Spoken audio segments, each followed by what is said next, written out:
Publish now.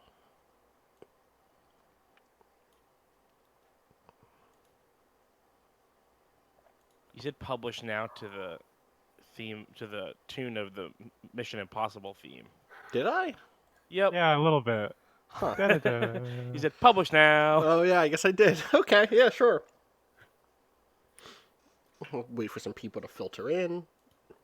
You hear they're shooting those back to back? Are there more of those coming? They're gonna do 2 more Mission Impossible shot back to back. Wow.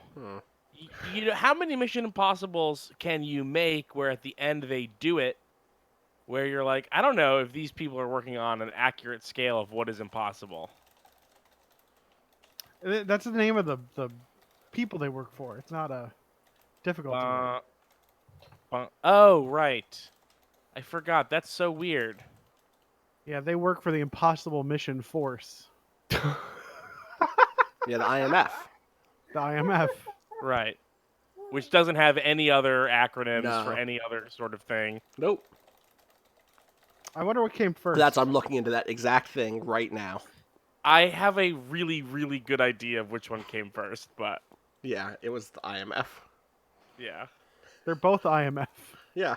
The real one that exists. Wink. Yeah, I'm not any closer to figuring this out. It's the International Monetary Fund by like 20 years, 22 years. Wow. They don't just make up those 3-letter organizations just don't pop up overnight. I mean they do, but I mean, they all popped up overnight a lot of years ago. I guess if you had asked us to actually figure that out, we absolutely would have figured it out, right? Yeah. Because we would have put together that the International Monetary Fund was like extremely part of post-war like project, like it was the post-war stabilization project, right? Mm-hmm. I don't know. You could have convinced me it was a Cold War thing, Yeah. and then we might then we're competing with Mission Impossible, a piece of Cold War fiction. Yeah, totally. That makes sense. Sorry, Yeah. I need to say bop bop bop one more time. Bop bop bop. Bob Baran. Slightly quiet. I was slightly quiet, and now I think I'm good. I think we're good. People are here. Yeah. People are hanging out. We get some viewers in the chat. What are you eating? I had some beef jerky, but I'm done with it now. I'm not done with it. I have it in a bag. I'll return to it at some point in the future. I've washed my hands of beef jerky. I'm done with it. Nice. Good for you. No, I haven't. Oh. It was just another way of saying I'm done with it. I see what you're saying. Yeah, I'm done with beef jerky. I had beef jerky the other day as a pre. I realized I hadn't. You ever go like, oh, I haven't eaten anything today, Yes. and I'm about to have to record into a microphone. Keith, you're describing today for me. You're describing why I was eating some beef jerky. Yeah, so I was on my way to the Nightmare Barn where we were gonna record the last episodes of our Silent Hill 4 Let's Play for Run Button, and I passed the gas station. I was like, well, this is the last chance. Gotta get some beef jerky. So I eat beef jerky while setting up. So it sounds like exactly like what you're doing. And a Red Bull. I had a Red Bull. I did not. I am drinking a coffee drink though. So. Yeah. Same principle. Yeah. Coffee drinks make me jittery and anxious. Oh, that's usually what I'm going for when we're recording. Jittery and anxious. Jittery and anxious. It comes through. You got it. You nailed it. Yeah. I'm gonna bring you up a little bit. Usually my baseline, so. I'm gonna sneeze one second. Right. I should say more jittery and anxious. Okay. Are y'all ready to do a podcast? Well, I didn't have any coffee, so I'm not nearly jittery or anxious enough. Okay, well, you want me to pause while you put on a pot? No, I had that some would matcha. that would take too long. Ooh, matcha. Yeah. Happy Mole Day, everyone. Mole day. That's what Time.is says. Time.is says it's Mole Day. Is it Vol Day actually? No, this isn't a bit. No, it's actually it is a bit because Mole Day has nothing to do with moles. What is Mole Day? Celebrated Is it annually. the day about the molecular thing? Yeah, it is. Celebrated annually on October 23rd from 6:02 a.m. to 6:02 p.m. So it's not even Mole Day anymore where I'm at. Mole Day commemorates Avogadro's number, which is a basic measuring unit in chemistry. Mole Day was created as a way to foster interest in chemistry. Schools throughout the United States and around the world celebrate Mole Day with various activities related to chemistry and/or moles. It did not work. What? No, I don't think no, Mole Day got anyone in. no. One mole It is got me in for a second, and then it immediately disappointed me by being about math. and not about moles. Yeah. Their icon, they're. I want to pull it up on stream 1 second. Their Oh, image it's a little science mole. is a little science mole. So It's like a Charlie Brown science mole. Yeah. So what the fuck? That is sort of like what if Charlie Brown was missing 2/3 of his head. It's sort of like what. Oh no, Charlie. Charlie, no, what happened? Someone did a fatality on you. It's the Great Pumpkin. I hate It landed really bad after missing that kick. Their 2019 theme, by the way, is Despicamole Me. Oh no. Nailed it. Clearly, they're past themes. Past themes. 1991, The Mole the Merrier.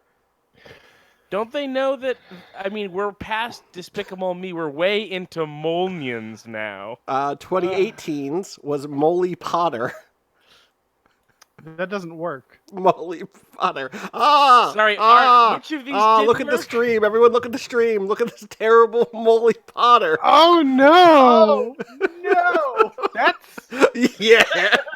I'm closing it. I feel like I've committed a horrible act. Yeah. Is this like for a color? Like, can you color this in? Is this like a coloring book thing? Oh wait, you can actually get these in color. Oh boy, the Molevengers are no. Oh my Oh god. no. oh no, the green one. Oh, Black See? Widow. Oh, there we let's go. zoom out. They let's tried put 'em to make all. Black Widow sexy still. They did. They truly did. Earth's mightiest unit. Molevengers. I think my stream is a little bit behind, so I didn't see them trying to make Black Widow. Oh yeah, sexy here you go. still. Here, I'll zoom in for you. You Until- want me to? Oh, did you get it now? You get the. I did see it Okay. a second after, so it was like a really What's the opposite of a fun preview? A bad preview. It was a shitty preview. Where did that they? sucked. Where did they jump the shark here? The Mole the Merrier. Okay, Mole the Merrier. Mole the Merrier is fine. This is great. Go for the mole. I also think is fine. Go for the mole. Yeah, you know what? Was it like an Olympian, like Animal Caesar? Kingdom is upsetting to look at, personally. Mole out the barrel isn't great because I don't. Okay, that one's like a naked mole in a barrel. What's mole out the Animal Kingdom? You said. Yeah, it is 2013. This is like what if DreamWorks Oh. decided to do. What does mole out the barrel mean? It's like roll out the barrel. Oh, I don't know what that means. still An don't ace know what in the that mole. means. This is the most Bluff City one for sure. Oh These my are. None of these goodness. help me with science. They'd let you remember Mole's number or whatever. So, there's a basketball one, Mole Madness, but it doesn't look like a mole. It looks like a nose with a mouth dunking a basketball. I mean, this is the thing is they all look like noses with mouths in such a way that makes me uncomfortable. Yeah. This is a night.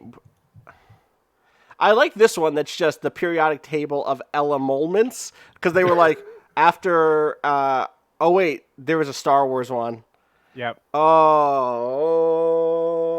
Oh, that one's great. Why? Oh, Elements and not Elemoles. Why do they keep don't going? know. Or molements. Like, Molements there's is like- two better ways It's to right do there. that. Moles of the Caribbean. Oh my god. This You gotta- is you gotta like, click on that one. what if I some? did, It's I like did, if I someone did. Oh, Right. looked Titty at- Mole's first appearance might have been in Moles of the Caribbean. Yep. These are made by the guy that got fired from making Big Dog shirts. Oh my god, we got two over here in 2007. They couldn't pick one. Secret Agent Double Mole 7 in Moles Are Forever. Forever. Uh, And remember or the Alamo? remember the Alamole. I'm 9. What do these mean? Hi, I'm 9 years old. I don't get it. I don't get it at all. Wasn't at all. this math class? Oh boy, this is good. Pi Alamole is that's just That's two, the best one, honestly. That's the best. I think this roller skating diner server with Hey, with her some. mouth. I like pie a la mole because it basically means you're sharing a pie with a mole. Yeah, definitely. We dig chemistry. It's still good. Love it. Look, we dig chemistry. That's a mole. We got some tools. Shout outs to that mole. Still, I'm trying to find the moment where it goes bad. It might The be. It's a moment. mole world. Oh, it's like it's a small world, but it's Yeah, moles. I mean, I can't know until you click on it. I clicked because on I'm it. not going to It's this website. it's not it's not great. It's not good. But it's not branded. You know. Sure. Celebrate the millennium. This one is great. This is just the Jetsons, but a mole person. Oh, it's not the One Will after Smith that's album? interesting. It's not. Yeah. Molar Odyssey. Wait, this isn't what I Yeah. thought it would be at all. I thought it would be like See- a polar odyssey, but this is 2001: A Space Odyssey, Yeah. but with a mole. Also, that poor mole's nose does not fit in that Oh, helmet. did you think that this was going to be the like Homer's The Odyssey, but with a mole? You know what I actually thought is I think it's because of the Molar Eclipse. I thought one of these was Molar Express. It is Molar Express. Well, this still isn't what I thought it would be. I thought Molar Express was going to be a Polar Express joke, but it's just a Then what is it? train. It's just They also a spell train. it like the tooth. That you're right. Sorry. Am I now saying it wrong? No, they just spell it like the tooth. They so do. It makes me think of a tooth train. It should be the Molar Express. Mole Yeah, of Fortune. mole. Or Mole of Fortune might be the spot. I think this might be it. As the best or the worst? The worst, or the beginning of the Oh. bad. It's not good. oh, Mole Vanna is rough. Molvanna, yeah. All right. Have we seen all the moles of the round table? They got What lazy is that it year. It looks like someone really messed up doing? drawing a shark. Also, Yes. the nose thing is real, but some of them look like bad If sharks. they had sharp teeth, that would be it. Yeah, it's like a curse made a shark's mouth and in the wrong spot and Yeah. the wrong size. Yeah. All right. I'm gonna close the. Oh, they have a store. Can I get prints? Buy a shirt. Oh, there it is. Oh boy, there it is. There it is. Oh, it's a mole of the year. Despicable Mole Me. You could get. Those are just. This is just the thing. By That's- the way, That's Gru. They're gonna get sued. They're gonna get someone sued. groaned. Someone groaned when I said molients, but that's not any worse than most. No, of it's these. not. It just mullions. There's something about it. One, I can't say it, and two, it really is upsetting to me. I can't believe we didn't get there something about Mole-E back in. Oh no! Oh no! Oh boy. Mole made the Moby with Moles. you shirt. There is a Moby The with you moles They're all shirt. What? sold out. Yeah, there's a lot. There's ornaments. Mole Day is king. Could you imagine it's a holiday and you open it up Hey. and what you've got is this in front of you? I don't even know how to describe this thing that I'm looking at. It's like- an ornamental stone. It's an ornamental stone that you could wear as a necklace or put on a tree, and it's Elvis Presley as a mole. Oh, okay. I really like the idea of putting a Mole Day is King thing on a Christmas tree because then you're really sticking it to Christmas. Then yeah, guess what? Christ isn't king. This fucking mole is. Tattoos. If y'all want some Mole Day tattoos, It'd be very disappointing to you're maybe 14, 15, maybe your one of your parents is a science teacher and you get a Mold Day t-shirt on Christmas or something. That would be upsetting that one of your gifts was a Mold Day t-shirt, but what if all of your gifts were Mold just Day one t-shirts? after another. That's when you start worrying about Dad. Oh my god. All of a sudden I have 9 of these. Oh, it's brilliant. It's the best. They're That's cheap, everyone's dude. corporate $10 for a gift this shirt. year. That's a bargain, honestly. That's for a deal. T-shirt It's a deal. in 2019, that is a deal. It's a deal and a steal. Oh, twice the price. All right. We should do a podcast. We should do a class. Right. Oh my god. All right. Do you want to clap at 10 seconds? Sure. Okay. I might have been a touch early. We'll do one at the end. Oh. It'll be fine. Welcome to Live at the Table, an actual play live stream focused on critical world building, smart characterization, and fun interaction between good friends. I'm your host, Austin Walker. Joining me today, the returning cast of Primetime Adventures, including Andi Clare. Hi, I'm Andrew. Whoa.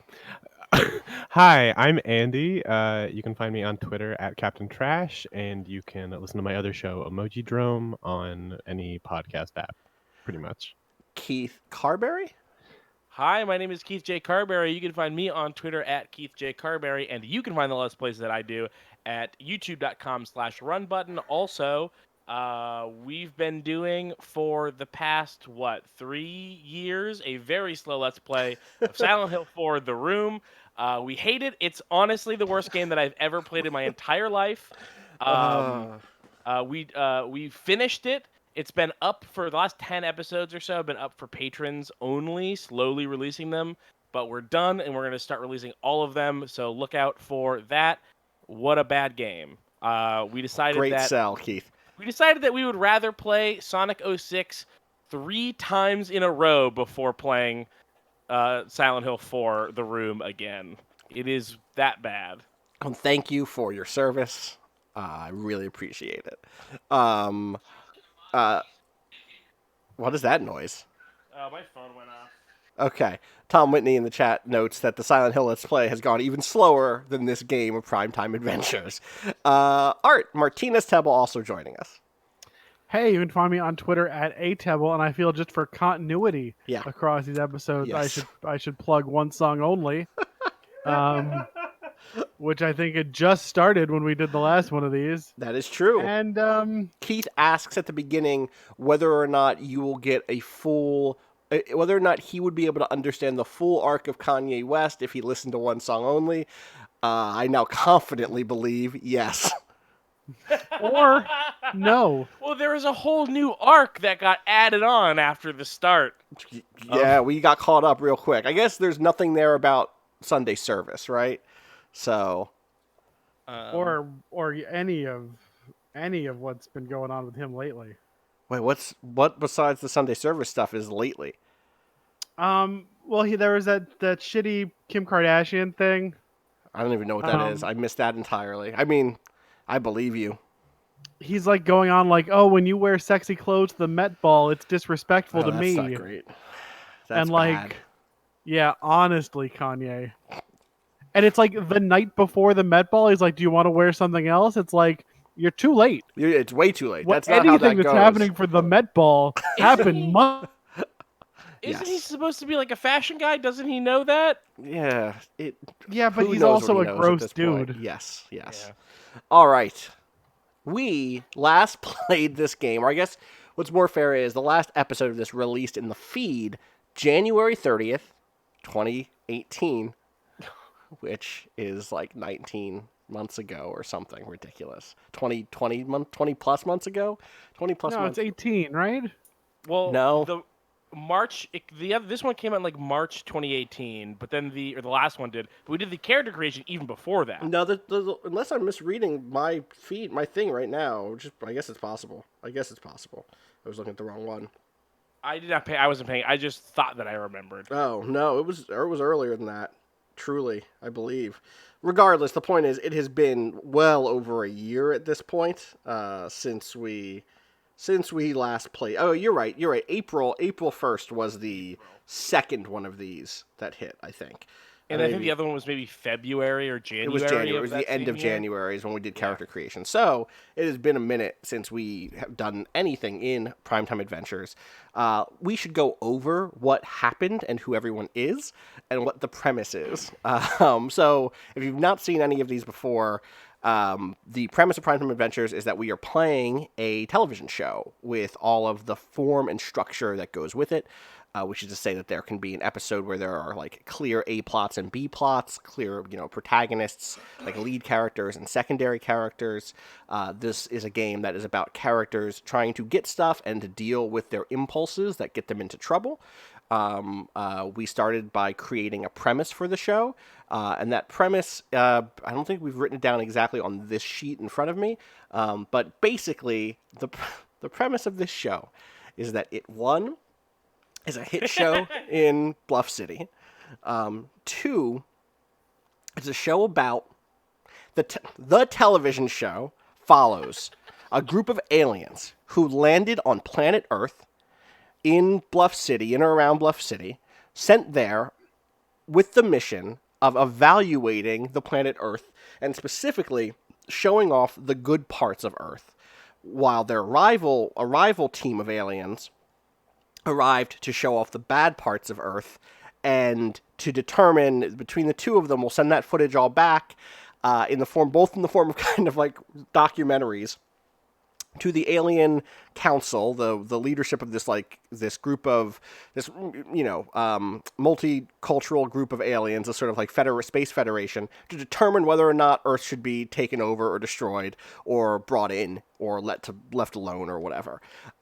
In order to do that, they have gone undercover as baseball teams, both sides of this research alien group equation.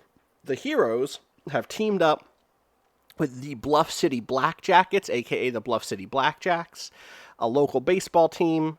They are living with the brother of the coach of that team. The coach is Frankie Beanball Bianchi. Also a player? Is he also? He's a player coach. Yes, A player manager like Pete Rose. Yeah, I'm sorry. Yeah, player manager, exactly. And they're living in his brother's converted motel into a motel that's been converted into apartments. His brother, Uncle Ches. And they are also the stars of a local running on-demand reality TV show that is being used to fund the minor league baseball team they play with. That reality TV show is like an antiquing and local, Americana show. This baseball team is going to tour the country because they're a minor league team. And when they stop in small towns and little cities across this great nation, they're going to show what the best there is to offer in each of these places. Have I missed anything core besides the characters, which we'll go over in a second?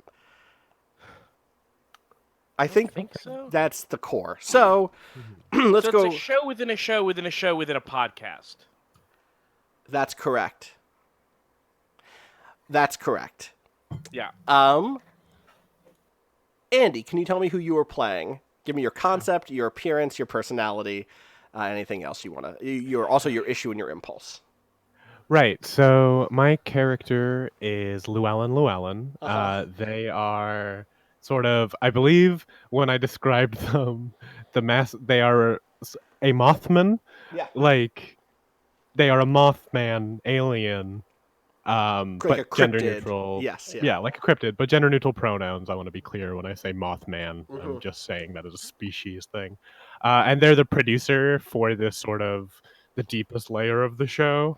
Are they also the producer for the reality TV show? I think they were filming it, right? I guess they were, yeah. So this is something that I had a question about when I was re-listening, and I think I was unclear on it even at the time, but it didn't really come up. Sometimes it seems like the two shows are one and the same, and sometimes it seems like there's separate shows. Separate edits would be one thing, but it's like, is it two shows within a show within a show within a podcast, or is it one show within a show within a show? There's two shows. I think there's a moment specifically where you break the fourth wall to speak to aliens about English or something. Whereas that would not have gone into the TV show that airs on. We talked about it being the reality TV show. It doesn't just air. It isn't just like a regular TV show. It aired on it's like an on-demand TV show that's only available from local Comcast distributor. You know what I mean? Or it's the sort of programming that would air if you go to the TV Guide channel and it just kind of play. You know what I mean? Yeah. Yes. Yeah, and okay, right. Through the rest of the stuff, I think I described. I did write the specific moth. I compared them to a garden tiger moth. It's more the fuzzier end of the moth spectrum. Because personally, the less fuzzy ones gross me out. Fair. Yeah, it's one of my two bugs that I don't like. Yeah. Personality-wise, I have them very stressed, very high-strung. very easily distracted, like a moth moth. stuff. Yeah. In fact, high Um, strung is your impulse, which is the thing you must resist in certain types of scenes. mhm. Yeah. And then on top of that, my issue is trying to make this a good show because the fate of a planet relies on it. Also, just pressure Yeah. from like myself that my work is good. Yeah. Totally. Um, should I go through the personal set and Yeah. connections, or Let's do we and want to do that personal set stuff? connections and edge also. You may as well. Right. Yes. Okay. So my personal set is a video editing desk in the half-finished basement of the coach's house. It's sort of Llewellyn's makeshift workspace. Edges, I wrote down nerd, but I think we went more specific than that, right? No, we super didn't. No, You were we just just kept it. Okay. playing a big nerd. Awesome. Love it. So easy. I'm a method for this one. Connections are the station managers, the alien station managers, I believe specifically. And then Jack T. Hall, to hell, the very buff alien who is Yeah. the ringer on our team. Yes, Jack to Hell, aka Jack T. Hall. The well, so there's two ringers is an important thing. There's Jack to Hell, who is like the super strong alien. I believe Mhm. that his type was strong alien when we came up with a bunch of different character types. But there was also Jackie Johansson, who is the previous star of the team who resents y'all for showing up and is like, who are all these rookies? There's also Jackie, the name of the mascot who you play when you're in the mascot outfit, which is basically all the time because of being a moth person. Yeah. Yeah. Cool. Did we ever address why everyone else has a human suit, but Llewellyn doesn't have a human suit? I Yeah, it always is assumed it was addressed. because of the wings, That is how you but talked about it. Yes. Right. but also like outside of that, looking at this from the production standpoint, I imagine also it would be way more expensive to do like actually maybe not. I was gonna be like way more annoying for them to hire another actor to do human Llewellyn. Yeah, you're probably a voice actor, right? There's probably one person acting as I don't know. Do we ever see Yeah. Llewellyn out of the bat? We haven't yet. We haven't seen. Oh yeah, we have. You get knocked out of the costume briefly, I think, in the Hmm. junkyard, which we'll get to when I do the summary. Yeah. Let's keep moving. Art, tell me about Frankie. Frankie Beanball Bianchi Uh-huh. is the player manager of the team. He's a that's his edge. His veteran ball player. He's old. He's done. He's finished. But he still plays, Um, right? yeah. But like this is a minor league team. Yeah. Yeah, he doesn't have the stuff for For the pros anymore. the pros. Yeah. He's a Gandolfini Yeah. type. Um, if that doesn't call it up for you, just it's a very quick Google search and it's exactly right. He is explicitly played by our own Blake Blossom, a character who popped up a few times in the first season of Bluff City. Sure. And yeah, he's trying to coach this team of aliens. His personal set is the coach's office, which I imagine to be, I think I would describe it as pretty run down. Yes. But like the more I've thought about it, maybe like like a Law and Order captain's office, You think it's like a repurposed captain's office? like Like the set or yeah, like the set. in Literally yeah. the set. Yeah. Yeah, it was a crime show. They just like they repainted and added some baseball. Yeah, they even kept some of the stuff on the desk, on the captain's desk, There's a medal Yeah, if there you- for some reason. And if you There's a zoom in real Bluff close, the City- papers say like arrest report. Yeah. The Bluff So City like there's like some mug. fan theories about it being like there's been some bad behavior on the team. That's why all these aliens are here. Right, got it. What is your issue and your impulse? The issue is doubt, doubting his ability now that he's gotten old and is playing on a minor league team with a bunch of aliens. And his impulse is being unsupportive because he's got that like old timey athlete crap. Yes. Yeah, he sure does. Who are your connections? Paulie Patio, the owner of the team, and Ches, the owner of Chez Ches, or as I'm sure it gets pronounced a lot, Ches Ches. Chess. Yeah. Trying to think if there's any other notes here. You have a son named Sal, who we'll talk about in a second. Yeah, we'll get to Sal. And then trying to think if there's any other thing that was important about you. You know that they're aliens. You were concealing that they're aliens, right? Yes. All right. It's. I mean, we could if we want to like retool the show in between pilot and series. That's a thing we could think about. Like if we want to just shift this like a full-on madcap comedy. That's we could the way make to it do to it. right that the coach doesn't know. Yeah. We'll talk about that if we want to do that.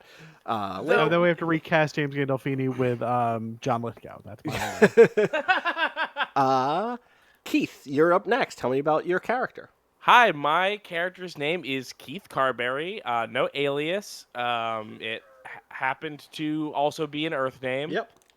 Cool how that worked out. Yeah. Keith is very small and uses a suit to stretch themselves out. It's like a power suit, and he, I think I described him as gingerbread man sized. And the suit makes him full average height. The worst player on the team because he's used to having very tiny little gingerbread man sized man muscles. And now has to be a baseball player. So he's insecure about wanting to be good at baseball and liking baseball, but not being able to really do a very good job. Right. That's my issue, not contributing enough to the team. Impulse closed off. I will retreat within being, grumpy and sad about my position on the team.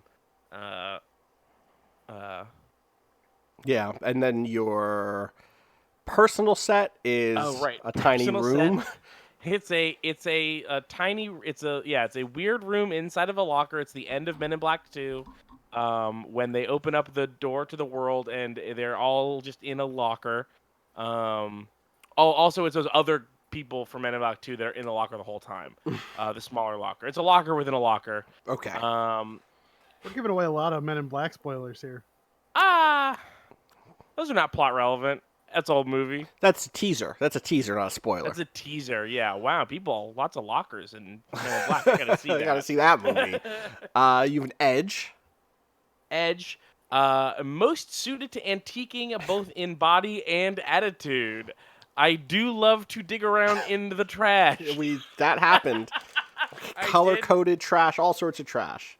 Yeah.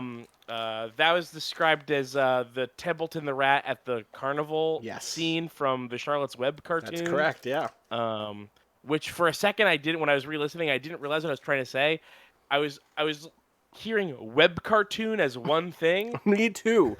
At the time, I was like, "What is?" I made the same mistake that you did. Charlotte's Web animated cartoon. There we go. Okay, and my connections are to Sal, the coach's kid, who loves aliens and baseball, that needs mentorship. I can't remember though. Does Sal love aliens and know that we're aliens? I don't think so. The kid knows. I think that Beanbag's the only one that knows. It's not Beanbag. I think that Frankie's the only one that knows that we're aliens out of all of the humans. I'm friends with Ross and the Boss. There it is. The morning Colin radio sports show, the minor league specific. Well, I don't know if that's I'm true, sure they but cover other sports. They're just big fans of the Blackjacks, you know. Right, they're big fans. Yeah, the Ross Rossi the BCBJs. and Bossman, Bossman. It's like Bossman something Burke, not Billy. Bossman. I have it in front of me. I could just look at it. I thought if any lawyers are listening, the similarity of any real life sports radio hosts is completely coincidental. There is no similarity. You just look the other way, please. Where the fuck did I put? There it is. Bossman Burke Bridges. There it is. Bossman Burke Bridges and Ross Rossi. Great. So those are the characters. Let me just walk us through what has happened already, so we're all on the same page. This is the pilot episode, and it opened with a radio interview with WBRK, the Breaks, Ross, and the Boss, in which things break bad, and Frankie Breaks bad. It breaks bad. Frankie Bianchi responds negatively to a caller. And says that he does not love baseball. He loves the living that baseball has provided for him. And also maybe it comes across like maybe the team doesn't love America. Everyone leaves. Everything's chaos. And by the time we get to act one, scene one, there are protesters at the minor league baseball stadium, and Paulie Patio, the owner of the team, has called in Frankie for a meeting and says, listen, if you lose this game against the Bloomington Blooms, we're going to have to have your head. I'm going to have to replace you as head coach. And kill you. Probably. Given that Paulie is from the Patio, the infamous Patio family, it's possible. In scene 2, Frankie was coaching Keith, hitting baseballs against Shay Chez's wall. Chez came out and I think wanted more money or something. Wanted money for because we were paying in little chunks of change, right? And I made a bet that Chez did not accept, that either we could get our security deposit back right then, or we would double the security deposit that we owed. And Chez was like, no, just pay your fucking rent, right? Right. Basically. Yeah. Cool. In scene 3, on the Blackjack, it's Team Jitney on your way to Indiana, a very uncomfortable bus ride. Llewellyn was trying to convince the team to wear American flag pins in order to improve their public image, but no one was willing to because of the uniform rules. They didn't want to be fined, and also just because no one liked Llewellyn, even though Jack D. Hell and Keith tried to stick up for them. It just didn't go that way. Finally, going into Act 2, the Team Jitney arrived at a motel in Bloomington, Indiana, where you're set to fight, or not to fight, well, set to go up against the Bloomington Blooms, your rival team, which has some of the other aliens on it. Well, there's a thing that the other aliens are doing specifically. Yeah, I mentioned that they're here to prove that did? the Earth is bad and you should destroy it, yeah. Okay. Much earlier, yeah. In the first scene of Act 2, Keith and Llewellyn went to BJ Salvage Emporium, where you were looking for interesting TV-worthy stuff, Keith. And Llewellyn, you were looking for something to build a fake Bloomington Bloom mascot costume. As a reminder, the Bloomington Bloom mascot is like a big bouquet of flowers, like a bouquet of blooms. That is also not is not a costume at all. That is just what the type of alien it is looks like. It looks like if there was a mascot made to look like a bouquet of flowers. Very convenient. The two of you realize you're both doing the same ploy. It turns out the Bloomington Bloom mascot is there and also looking to build or create a fake Bluff City Blackjacks / Blackjackets mascot costume. There's a scuffle, and you wind up flipped away, Llewellyn. Which is funny. It implies that there's some sort of common dressing up as someone else to make them look bad thing culturally. It does. It does suggest that, I guess, doesn't it? Yeah. Love it. Actually, kind of great. Then we had another scene, which was Frankie and his son Sal at TGI Fridays. They share some mozzarella sticks, and things are rough. It's very good. Things are rough. There's an attempt at connection, and at a key moment, Sal reveals that by studying the scouting reports, I guess, he identifies for his dad that the opposing team's 3 best hitters always swing when it's high and outside, which is a place the pitch could be.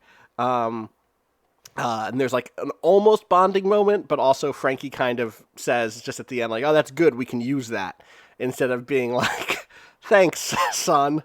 Um, Finally, the end of Act 2 was as the Black Jackets were in the locker room before the game. It came on the TVs that the Black Jackets mascot, but not Llewellyn, was outside riling up the crowd by giving them the finger and trying to tear the American flag in half. At which point, in the real costume, Llewellyn rushed out from the locker room with the Spike Lee dolly shot and the mashup of Kanye West's Black Skinhead and Depeche Mode's Personal Jesus playing, and charged into the fake mascot, beat the shit out of him, and pushed them over the back of a kneeling Jack T. Hell, like you do, like a high school bully would do when pushing someone into a pool, and that is where we left off. Also, you got to run around with the flag, and everyone was excited because you revealed that this was a ploy, that the Bloomington Blooms mascot was trying to trick the audience. It made ESPN, it made Sports Center, and it looked like Paulie Patio was happy about it. So that is Going viral. That's views. That's clicks. That's views. That's clicks. That's positivity. And then the thing that I genuinely think happened is that this pilot episode went unfinished for years. I think in the world of the fictional world where this is a TV show, this just sat on a there was a strike, there was a writer's strike. They shot the script that they had. They were writing the script. They were like writing alongside the shoots, you know? They had like basic plot beats, but that's it. And so there's just this unseen, or maybe it ended up leaking out. Is that what happened? Do we think that like this first 2 acts, the first 30 minutes of this hour-long dramedy, like leaked out at some point? Just like a torrent showed up on some like website somewhere. I kind of like that. Yeah. People were like, "You got to see it." Like, there's this great scene where they're eating mozzarella sticks.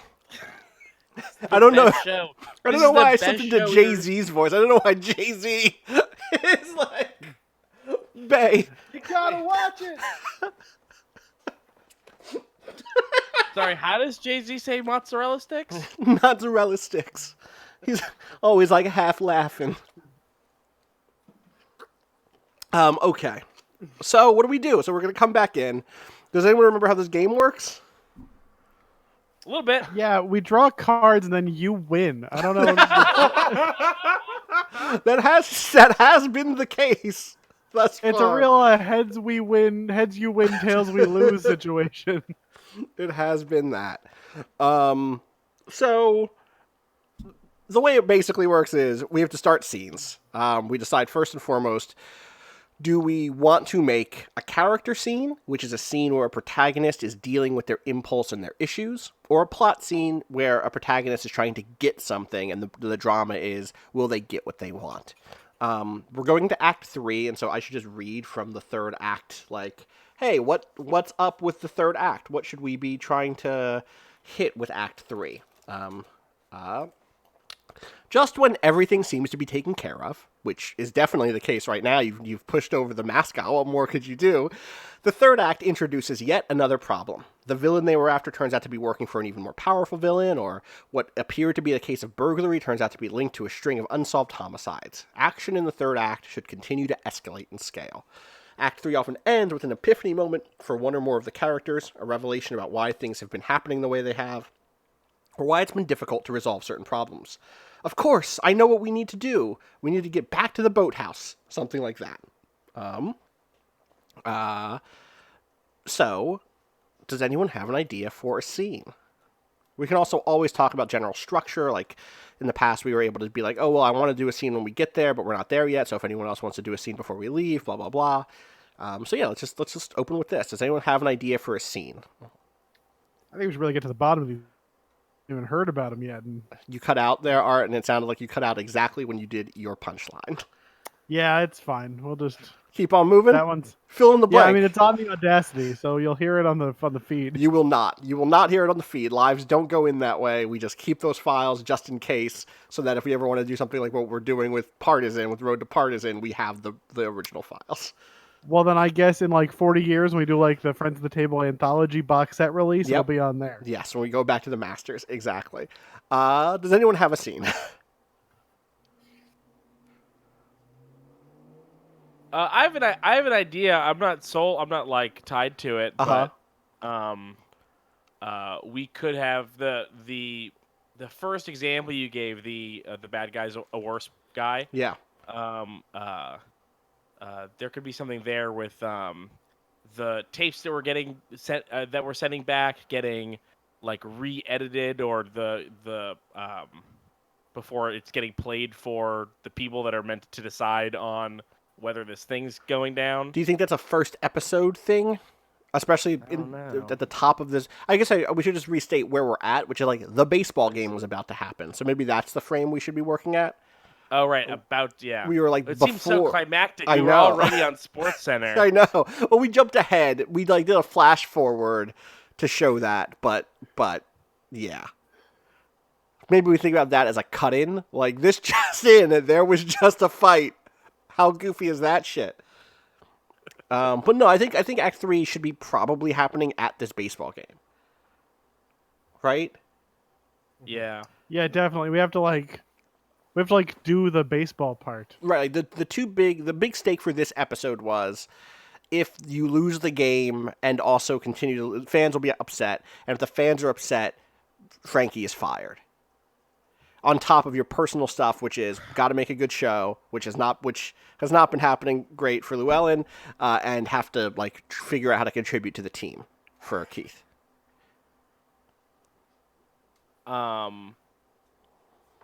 What if the Bloomington aliens were able to get more like the suits have to be restrained in a way so that, we have the physical strength of human people. We talked about Jack to Hell being incredibly uncomfortable in his suit because of how much bigger he actually is than the incredibly strong, muscular guy his suit makes him out to be. Right. Maybe we're up against suits that are stronger than they should have been. Like they've taken their restrainers off. Right. So yeah, is that the who is so? Are you proposing a scene where like that gets revealed? Like we come back from break, and who's your pitcher? Are any of you the pitcher? Yeah, Frankie's the pitcher. Okay, so is this a Frankie scene? That's why it was the high and outside. Oh, right. And that's why his nickname's Beanball. Right, of course, totally. Then yeah, is this? Maybe you were the catcher. Could have been the catcher. Are you a relief pitcher, or are you out there pitching? Like from the jump. I think it like fits better if it's a starting pitcher. Okay. Sort of like Kevin Costner in that movie. Rookie. Is that it? Yeah, He's old though, right? Yeah, he's an old rookie. I was trying to think of a got joke. scouted at like an open tryout. Field of Dreams. No. Has he been in Rookie. multiple? How many baseball movies has he been? Bull Durham? Do you mean Bull Durham? Bull Durham. Not the rookie? No, I'm pretty sure it's the rookie. Well, what's Bull Durham about? I think it's like a. I have no idea. That's the one where the lights explode, right? Crash Davis, a veteran of 12 years in the minor league baseball, is sent down to the. So this is him coaching a hotshot rookie pitcher, whereas the rookie, starring Kevin Costner. It's Dennis Quaid, not Randy Quaid. It's Dennis Quaid. Okay. Costner's been in 5 baseball movies, and none of them are the rookie. No, well, Dennis Quaid, Kevin Costner, it's very similar kind of guy. The energy is there. Wait. I understand. But wait, so it's not for love of the game, the movie where Kevin Costner plays an aging baseball player? It's probably that one. It's probably that one. I can't believe why is this happening? Because the rookie's like the opposite, because it's an old guy who gets drafted to a AAA team and then gets called up to the majors for a brief career. Wait, you weren't kidding, Andy. That 5 number is correct. Yeah, no, I counted. I thought that was a bit. I thought you were just doing a joke bit. No, sorry. Yeah, I went on Wikipedia and counted. There's a section. There is called a section. Baseball. For love of the game, is directed by Sam Raimi. Yeah, Okay. that Sam Raimi. Okay. Okay, This might not be bad. we need to have a scene. Someone needs to take the Bull Durham by the horns. I'm just spitballing. We can do anything not tied to this. No one else said anything, so. Don't look at me. I'm just the producer. Well, we have to have the high and outside, but it might not have to be this scene. That's probably the Because- end, right? That's probably the end of this series of, like, it has to be you. Or I guess either it's that information doesn't help you at all because they've taken their restrainers off. Maybe that's actually the second twist, right? Like Keith has suggested that they are not playing by the rules, that they are swinging harder than they're supposed to be swinging. And maybe that is the twist that we introduce right away, is that, like, you're on the mound and are like, hey, this is no big deal. I know how to read their best hitters. Right? Sure, and they're just hitting the ball anyway. Tell me tell me what, do you want to do that first and foremost? As the first scene of That sounds like three. a fine. Okay, yeah. so we come back from commercial break, and there's Frankie up on the mound taking a stance. Everyone's coming out, picking up the grass, doing the stuff with the grass that the baseball players do. Is this a character scene or a plot scene? This is probably a plot scene.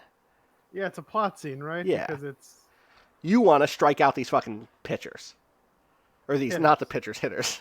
Yes. pitchers are easy outs. They don't take batting practice. They do not. All right. Where is this? This is in this characters, location, and action. So characters, obviously, it's you. It's probably just a you scene, right? I don't All think the other else- characters are there, right? Yeah, but they're not. They're not going to hit Because, a like, crisis moment. No, they're playing in the baseball. Yes, of course, yeah. But not in this particular sequence where you are pitching. Right. Or I guess they could be, because there could be a hit that they catch or something, right? Yeah. How does that work? Let me look at this up again, because when you build towards crisis, does it have to involve everybody?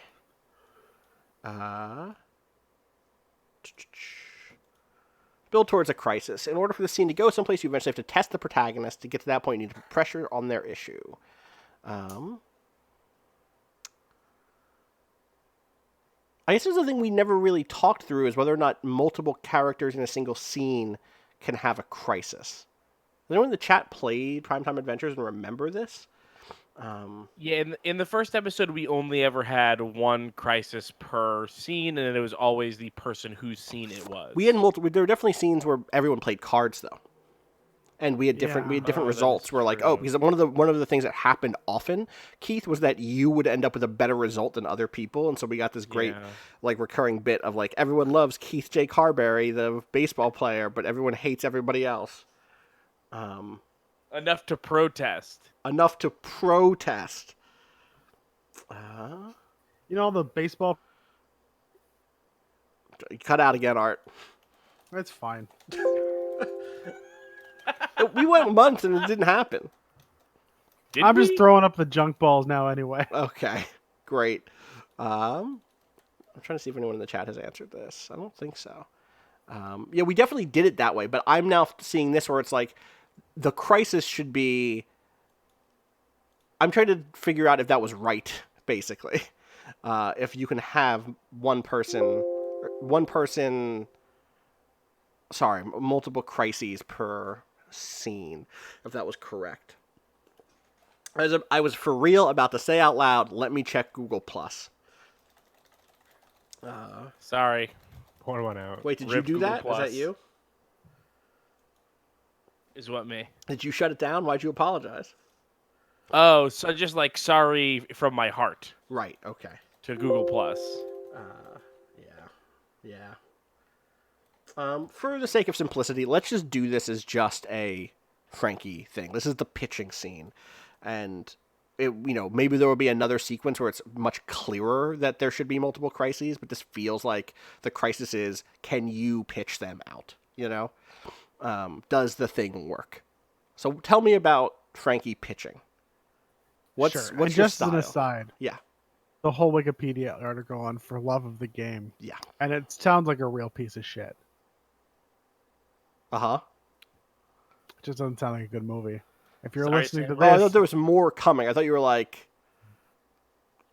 were saying there was something specific in there worth noting. Besides, it just sounds bad. Well, I think the thing worth noting is It if you sounds thought like it sounded shit. interesting because Sam Raimi directed it, maybe skip Gotcha. it. Yeah. or if you're like Kevin Costner, John C. Riley, J.K. Simmons, I'm in. Don't do it. That does sound good. By the No, way, don't. happy birthday, Sam Raimi. Is it Sam Raimi's birthday? Yeah. Oh, it is. 59. Wow. All right, so tell me about Frankie's pitching style. All right, I think it's just like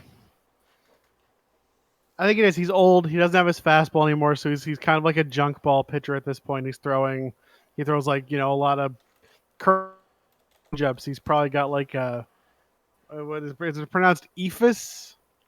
What is that? It's a ball you throw, no spin. Huh. I don't But know. I might I be didn't know pronouncing that. it wrong. I believe you. Ephus, euphus, who knows? How do you spell it? EPHUS. Well, that's a Greek city that I spelled. I don't know what that is. Anyway, let's keep moving. So you step up to your at the pitcher's mound. The first batter is there, who is one like out the gate. They're bringing out one of their heavy hitters, and they are ready to knock this shit out of the park.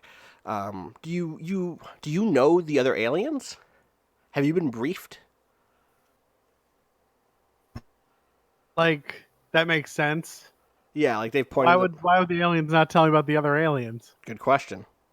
All right, so you know that this is going to be one of the ones who always hits high and outside. I think we just jump right to the pitch. I think like pitch one is a foul ball, right? Yeah. Pitch two is because he's throwing it real far, high and outside. It's like he's throwing balls basically, right? right, and they swing on the first two, two fouls in a row. So you're close to getting the strikeout here. Yeah. The audience is nervous. They really want the first up at bat to go well. So we've set the scene in motion. At this point, we should do the card mechanic to remind ourselves what the card mechanic is. You just don't want to take it for granted that they're just hitting the ball? No, I guess I right? don't know what the conflict I is. guess Oh, so. yeah, okay. I guess so, right? Is the conflict that you notice it? Or is the Yeah, it'd be conflict... a great way to notice that if like the skin of the ball flies off and the ball is an obvious home run, like just a really, really, really long shot. Yeah, so then maybe that's what it is. Maybe the first one is just they devastate it. It's just gone. And it's like, oh shit, what? And they are swinging high and outside, but they're also hitting with such ferocity that if you give them anything regular, they are going to just destroy it. It's like if every other scene was shot as if it was a traditional like American TV show, and this one pitch was shot like a sports anime. Great. Yeah, totally. That is like you're changing genres. So then what do you like think? the big exaggerated sweat drop? Yeah. So then is the crisis then like the second batter steps up and is like even more jacked than the first one. It's like, oh fuck. Yeah, and I think there's like, right, it's like, oh, I could just, it doesn't matter how hard you hit it if you can't hit it. I just gotta like dodge them basically, right? Yeah. Or it's like, I could rely on the team, Right. and try to I could just start throwing it real low. Totally. So like this is a moment where, you know what? Here is maybe one of the things here, right? Is that the scene has been set in motion. Other players, other protagonists can spend fan mail to join the scene. Is this a situation where that would be a way to get them involved to like address the crisis? You know what I mean? It's like, well, okay, now if you're going to lean on them, they should spend fan mail to get involved so that they can affect the crisis. Right, but I guess it's like, I want this to be like also a Keith scene, like we'll induce a bunch of ground balls, and Keith Carberry can throw him out at first base. Right, Like that's Keith what I Carberry mean. Yeah. double play. Yeah, that's what I mean. So that's why I'm saying, like, Keith, if you spend a fan mail, you can then show up to Okay. a scene after it's moving along, but before the resolution. Yeah. And then, yeah, so that'll be the thing here. It's like, and also that connects to Keith, your drama, right? Which is like, oh, wait, maybe you're not so good at hitting, but maybe you could be good at fielding the ball, right? I do like to swim in trash. You do that. You do. Does that help? That is how That does baseball help. players learn how to field. That, Yeah, they that swim does in help. trash. Yeah. All right. So if you spend a fan mail, where does that Sure, go? I don't have access to my chips. Oh, do you not have access to this? No. All right, well, I'll move it. I don't think we did last time either. You were just like, I was I'll just do it. dealing with it. Okay. Yeah. I did change the card size for this time so that it fits better, which is good. Fan mail spent automatically returns to the budget. All right, so I get that back. What do you do with your budget? That's something that I didn't pick up on when I was re-listening. That's how I add cards right now. Right. So I go up to 11 budget. So here is how scene resolution works. Done that. Build to a crisis. Deal the cards. All right. Once you've hit the crisis point, it's time to play cards to see if the character either handles the pressure or succumbs to it. If it's your scene, you draw against the producer to see if things go well for your protagonist or not. If it's not your scene, but you have a protagonist there, you can draw cards against the producer, but you don't have to. There we go. You're allowed to be part of it, but you don't have to be, because it can go bad. It's sort of like the Powered by the Apocalypse, help or hinder rule of like, you can help, but if you do, there's a chance you get hit by it, Mm-hmm. All right, so I'm going to shuffle cards. Here, shuffle. Boop. Let me recall and shuffle just in case. All right, shuffled. Then you deal one card to the producer face down. Then I can get additional cards by spending budget 1 point per card. I can spend up to 5 points to get additional cards. I'm going to spend 4 points here. So I'm gonna drop from 11 down to, what is that? That's why am I blanking on math? 7? Yeah. Yeah. Good. Phew. Then protagonists, you'll each draw equal to your current screen presence, which we didn't talk about before, but everyone's screen presence in the pilot episode is 2. So let me get my 4 cards first. These all come out face down. 1, 2, 3, 4. Then each player gets cards equal to. Should you have 5 cards because you Oh, had you're to right. start with Plus, 1? I start with 1. Yeah, good call. Thank you, Keith. You're welcome. Teacher, aren't we supposed to have homework? Didn't you say there was going to be a pop quiz today? Oh, sorry. Next time I'll just lie and cheat. Thank you. So you now each get 2. But I guess not each, because Andy, you're not in this scene, right? Yeah, I don't, because I'm not a player. I'm just Right, you're can't just really- the mascot. Yeah, duh. Yeah, can I spend fan mail? I guess. Yes, you can influence this for sure. So both of you get Yeah. those. Now, if you have traits that might apply, you can use them for 1 extra card each. Your traits that are relevant here, Keith, you have in the call. Maybe it's a Oh, YouTube. it was it problem. came right back this time. Okay, cool. But maybe that's a bad sign. Maybe I'm about to lose connection. Yeah, I think we're fine. It was just YouTube being weird. I didn't lose internet connection. I didn't lose any connection at all. But it does say no data on YouTube, so I'm gonna blame YouTube on this one. Anyway, Keith, you can use. So Keith, you don't have. The only things that you have are any applicable skills. yeah. Yeah. Art, you have. Sorry, Frankie, you used your veteran ball player twice. Yeah. I'm Unfortunately, hoping to use Poly Patio here. the team owner. How are you going to use that? Team owner. What is your reasoning for using Polly? I think, I'm getting a sense things are going badly, that Yeah. something's wrong. And I see Poly Patio, who we've had this like quasi-adversarial relationship over the last few days, and he's out of owner's box and he's cheering full-hearted for the team. And Okay, he's like on it makes me board. feel like there's like a unity here. Okay, sure, nice. I'll mark that in this current scene. Also, wait, what scene are we in? We are in... Scene 1 of Act 3. So that's like, so wait, 1, 2... So this was the intro, right? Wait, fuck. Was the first... Oh, you know how I can do this for sure? All right, so we are in... This should be the 2, 7th 3, 4, scene. 5, 6. No, it's the 8th because we had an There was a intro separate scene. intro. There was a Okay. separate intro, and I know this because Andy has Jack marked in the previous. Like I can base it based on where Andy made her last thing. Boop, boop. I'm just gonna add these things here. That way we know exactly how many more scenes we have. 1, 2, 3. 1, 2, 3. Is that right for everybody? I thought we only had 3 more scenes, including this one. No, we have 2 acts, and each act is 3 scenes. Oh, I thought that there was only 3 acts in 4 the acts. app. Nope. Wow. That's why we're gonna keep moving. That's why I'm like we should hustle. Sorry. So you're using Team Owner, right? 1, 2, 3, 4, 5, 6, 7, 8. 1, 2, 3, 4, 5, 6, 7, 8. All right. So that gives you 1 extra card.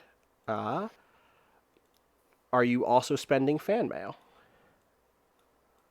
I don't have any fan mail to spend. I spent the fan Yes, mail to get into involved. the scene. Yeah. The question that I had was the audience pool. Is this what the No, audience pool that is for? where you can. That is the pool from which you can award fan mail after a scene.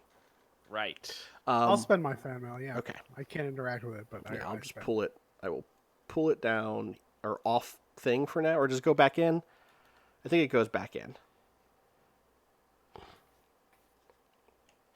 This is me checking to see if it goes back in.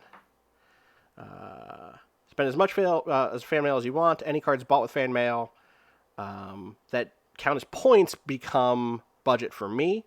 Do you know what it is? It's It's red cards. yeah, it's red cards, but it's my budget becomes new audience pool.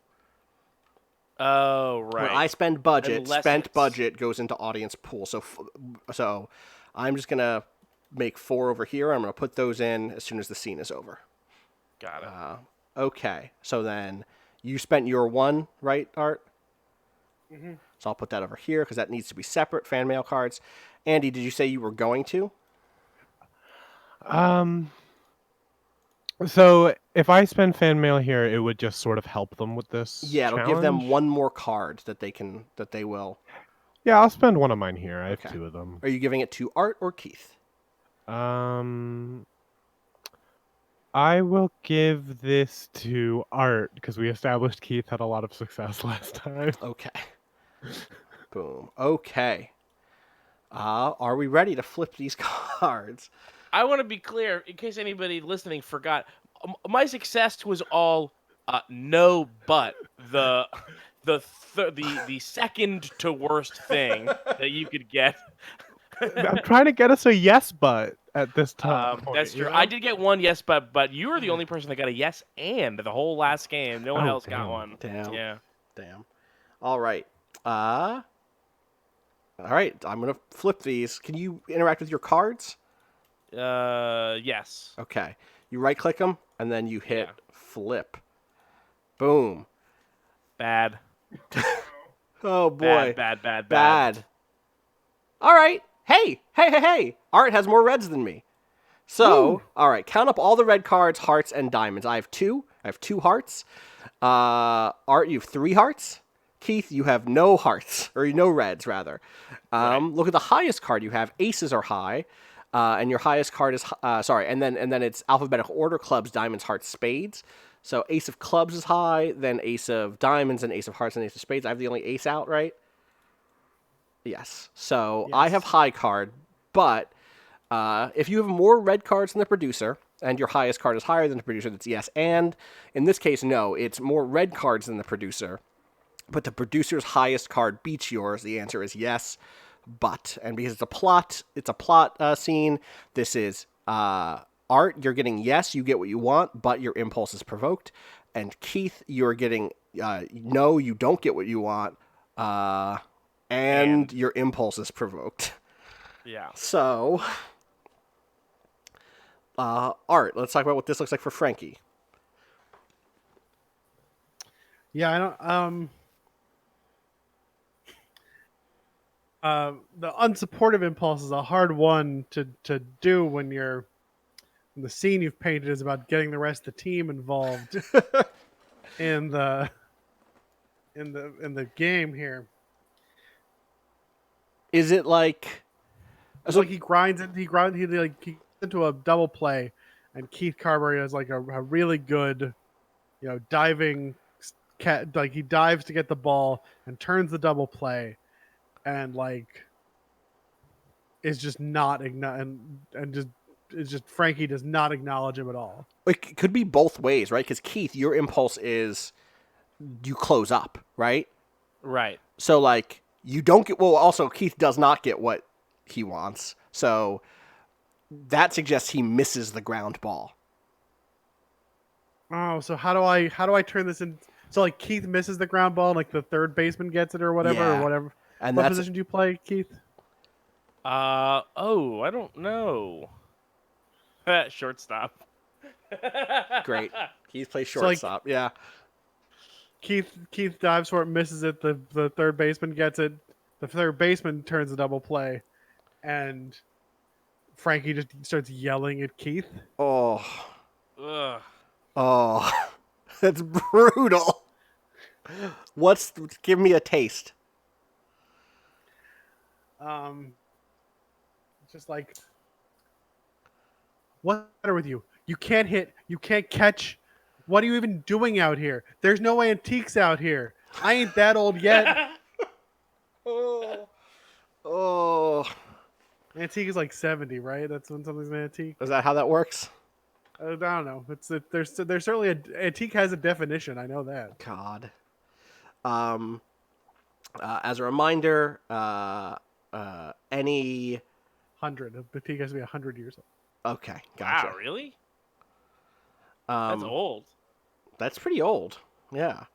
What did I say before? It's red. Any successful fan mail cards become budget for me again, right? Oh, so If there's both any of mine- red fan mail cards. Yeah, it was the two successful ones. So yeah, so Right. those two there do go back into budget. But yes, but my spent budget goes back in, so that's a bunch more in the audience pool. I think that's the end of that scene. Does anyone want to give anyone else fan mail? Hey Keith, good effort. Thanks. I'll give you a fan mail. Boom. And I will recall all these cards and shuffle. So things are looking kind of like in the middle then, right? It's like you managed two outs in this first inning. Or you said it was a double. Oh, You actually. Yeah, go I ahead. can give Art a fan mail too. Oh, Right? you totally can. Yeah. Everyone can give one fan mail. I was in the scene, so I shouldn't. But that's No, you not totally exactly should. not how it works. Yes, definitely. All right, so Art, that was your scene. Andy and Keith, give me some I'm more. gonna go feed the dog. Okay. Can you hear still? Do you want us to take a break? Just don't do anything that involves me. We'll do. I was also muted because I was sneezing, and I wanted to say, could I also give Art a fan mail because of that antique line? Yes, of course. Okay. Oop, that goes there. Boom. Okay. Be right back.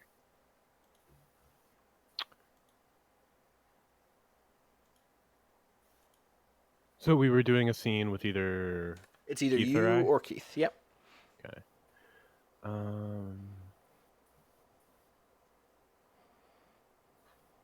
I have a scene idea. I don't know if it needs Art though. Yeah. Yeah.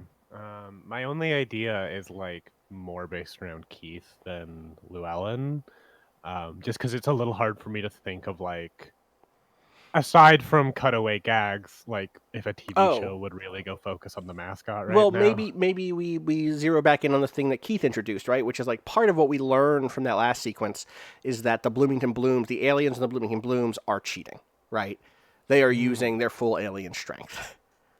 Could you get involved with trying to stop, like, reveal that or like interfere in some way, record it, like prove Yeah, it, like get the alien council involved, something like that? Oh man, yeah. I think if we get, Oh my god, there was what was the so I'm not super knowledgeable about baseball, but I remember recently I think there was a like I'm not even sure if it was a controversy, but people were looking into something about like balls being like made in a different way that makes them fly further. Mm, I think I remember something Cork about that. balls. It could have been on the side actually a bat problem. I I believe don't that. know. Sure, absolutely. People learn how Um, to cheat many different ways in sports. exactly. So I think if we like find out that they've been like switching the balls we're supposed to pitch with like these super balls that get hit really hard, like really far when they're hit, um, that could be something. So how is Llewellyn investigating? Like, let's start with you being like, I think they're cheating, right? Yeah. So, um, I think this is happening probably that. Like, we can go abstract on the game, right? Like, the game is Yeah, yeah. a long game of baseball. I don't know how long I'm. a minor league game is, but probably pretty I similar. think it's still 9 innings. Yeah, okay. I think They've been tied for a while though. Yeah. Um, I was just thinking that if Jack the Hell is like the designated hitter, he could be coming with me if he doesn't need to be up there anytime soon. Like if this is happening concurrently with the pitching, God, maybe. I mean, it might be a situation where it's even funnier if it's like Jack's like turn in the lineup is coming up, but has agreed to sneak away with you, and like people in the booth are like, we don't know, viewers at home, we don't know where Jack T Hall has gone. But let me tell you, he better get back soon because it's gonna be his time up at the plate soon, and these Bluff City Blackjacks really need him. Jack, I promise we'll be back in time. Just breathe. He's very Oh, nervous right now. I'm very nervous. Um.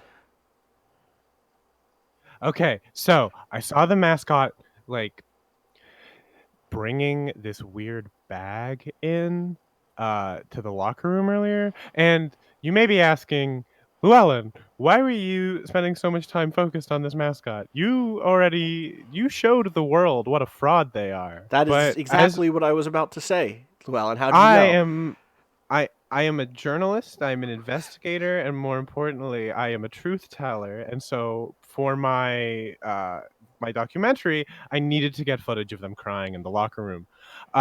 But instead, I discovered that they were there's some I think there's some shenanigans going on over there, and I need you to help me get into their locker room and not get moth napped.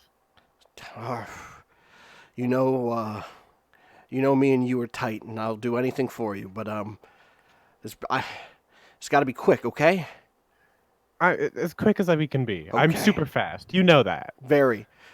Let's go. And so it's just like montage shots of the two of you sneaking through the hallways It's as very Scooby it's Doo very in Scooby my Doo. envisioning of Yeah. it. Like they're like not actually very good at being sneaky, but it's just a lot of hiding behind corners and be having Yeah, okay timing. totally. And I think like it's like cut between that and the game is continuing, right? And so it's like pitcher at the mound throwing the ball, and then like the batting order is like keeps coming up, and it's like, all right, and this person was struck out, this person made a run, this person got thrown out on third, and like Jack's name is getting closer and closer to needing to be up.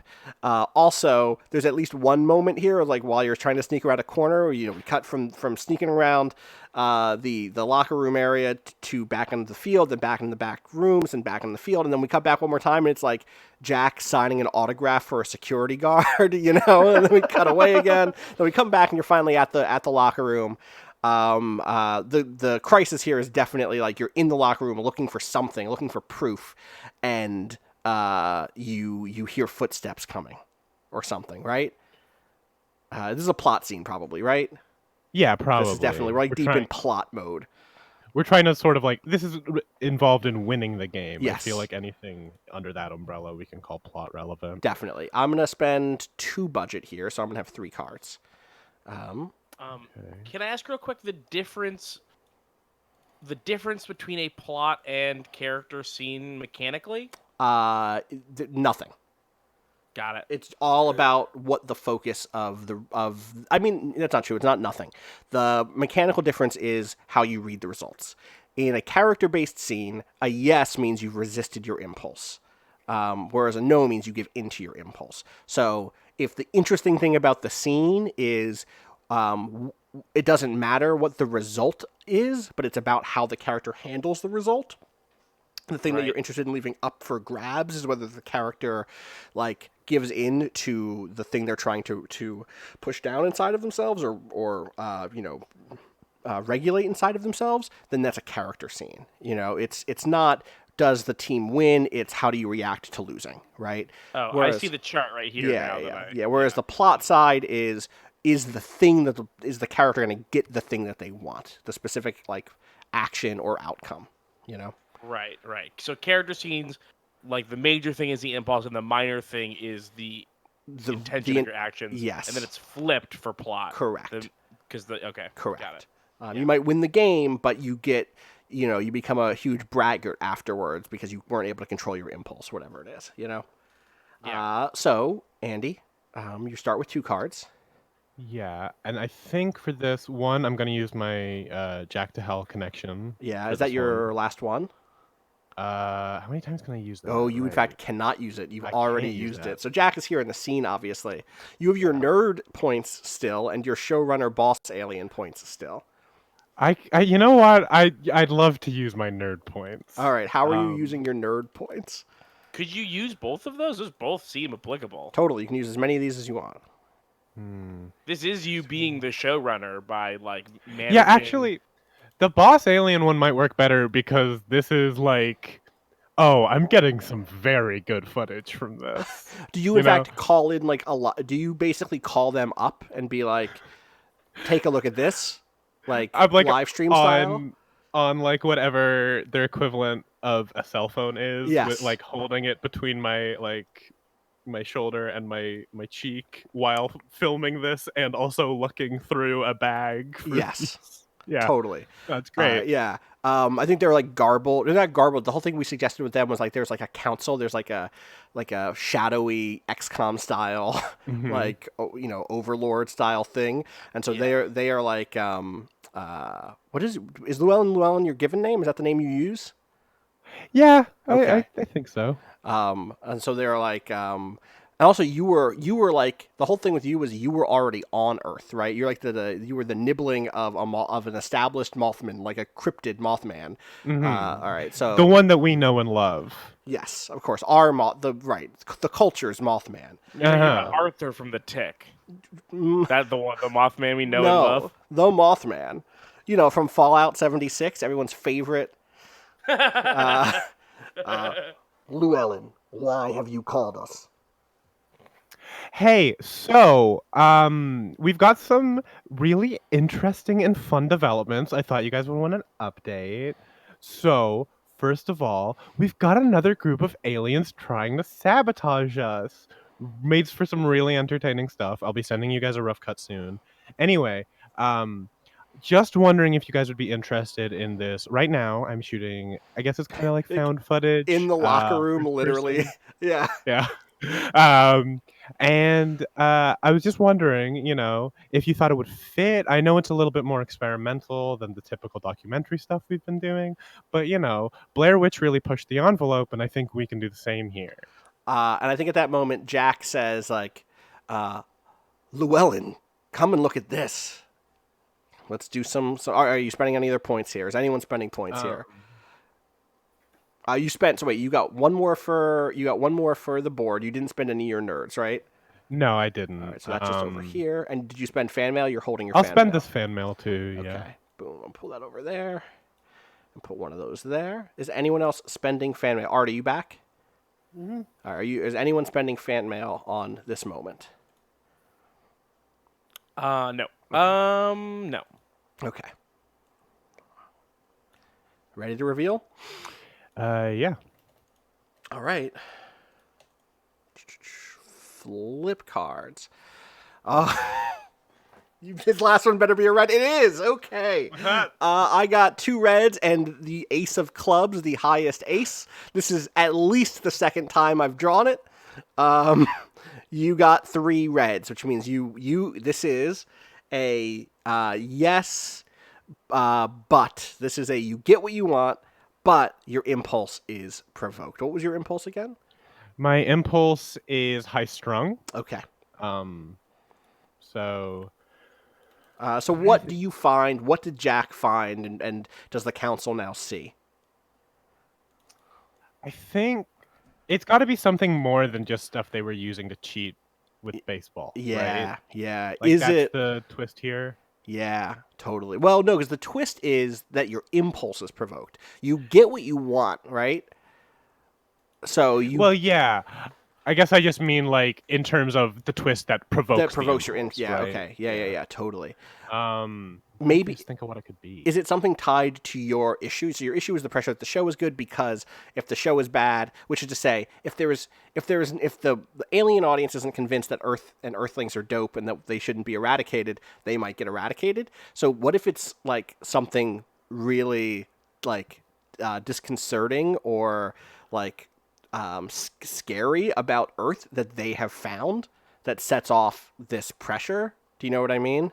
Okay, What if it's yeah. like, what if Jack is like, oh, I found this hollow recording, and then hits play on it, and it's something terrible. Oh wow, yeah, but like, and then it's just like an existential crisis of like, oh god, I have to show this because I have to have, you know, I Right. have to have transparency. I have to be honest with They're this. on the phone with you as you speak, the video phone with you as you speak, but also. Yeah, you would have also have found that they were cheating, right? You would have Oh also yeah, found it's like you found their strength restraining belts and the the correct baseballs that you're supposed to be using, and also in that locker some other thing. Again, it's 2007, 2008 is when this game takes place. What is the thing that would depress aliens enough to be like, man, fuck Earth? I mean, there's plenty. I'm trying to think. A history book. Yeah. I think they know all that stuff, right? It's like it's the show is a show that is airing in America, which means they have to pretend that the history of America is not as fucked as we know it is, you know? Right. But it is Because a they have period no piece. stakes in. Right. Yes. Is it Ice Cream Jones with the Macross pool says proto culture? Very good. Or is there a totally different angle here that would have made Llewellyn feel high strung? The other angle could be like discovering that they are also being commissioned to do like the opposite of Llewellyn. Oh, like we haven't like Llewellyn didn't know about them. Oh, the thing is we do did know that know they're about it, aliens right, because yeah. in the last scene Frankie said that he knew they were aliens. Oh, well, I know that they're aliens, but more specifically that they are also filming a documentary with the Oh, purpose of being, we need to blow up the Earth. right. Right. Whereas you thought they were just other aliens here to play baseball. Yeah. Yeah, okay, I kind of like that. Um, so it is. So it's just like, it is just like a montage of like news events from the last 20 years or Oh something, God. right? Yeah, no, it's something, And it's then real it's the bad. big Rose mascot, um, like on the recording, the one that you beat up, or the bouquet bet mascot, being like, as you can see, Directorate, there's nothing redeeming about this planet or its people. We advise an immediate extermination. No, nothing no, let me tell you what's there's nothing redeeming about your editing style, bucko. Oh God, okay. I need to This is a recording. I don't know why you're responding to it's it. Jack is like, I just listen, Llewellyn's. I gotta get back out there. I'm up at the plate, and oh boy, I gotta run, and just like jets and leaves you with all this stuff. abandoned in my time of need. All right, Keith, it is your scene as the baseball game continues.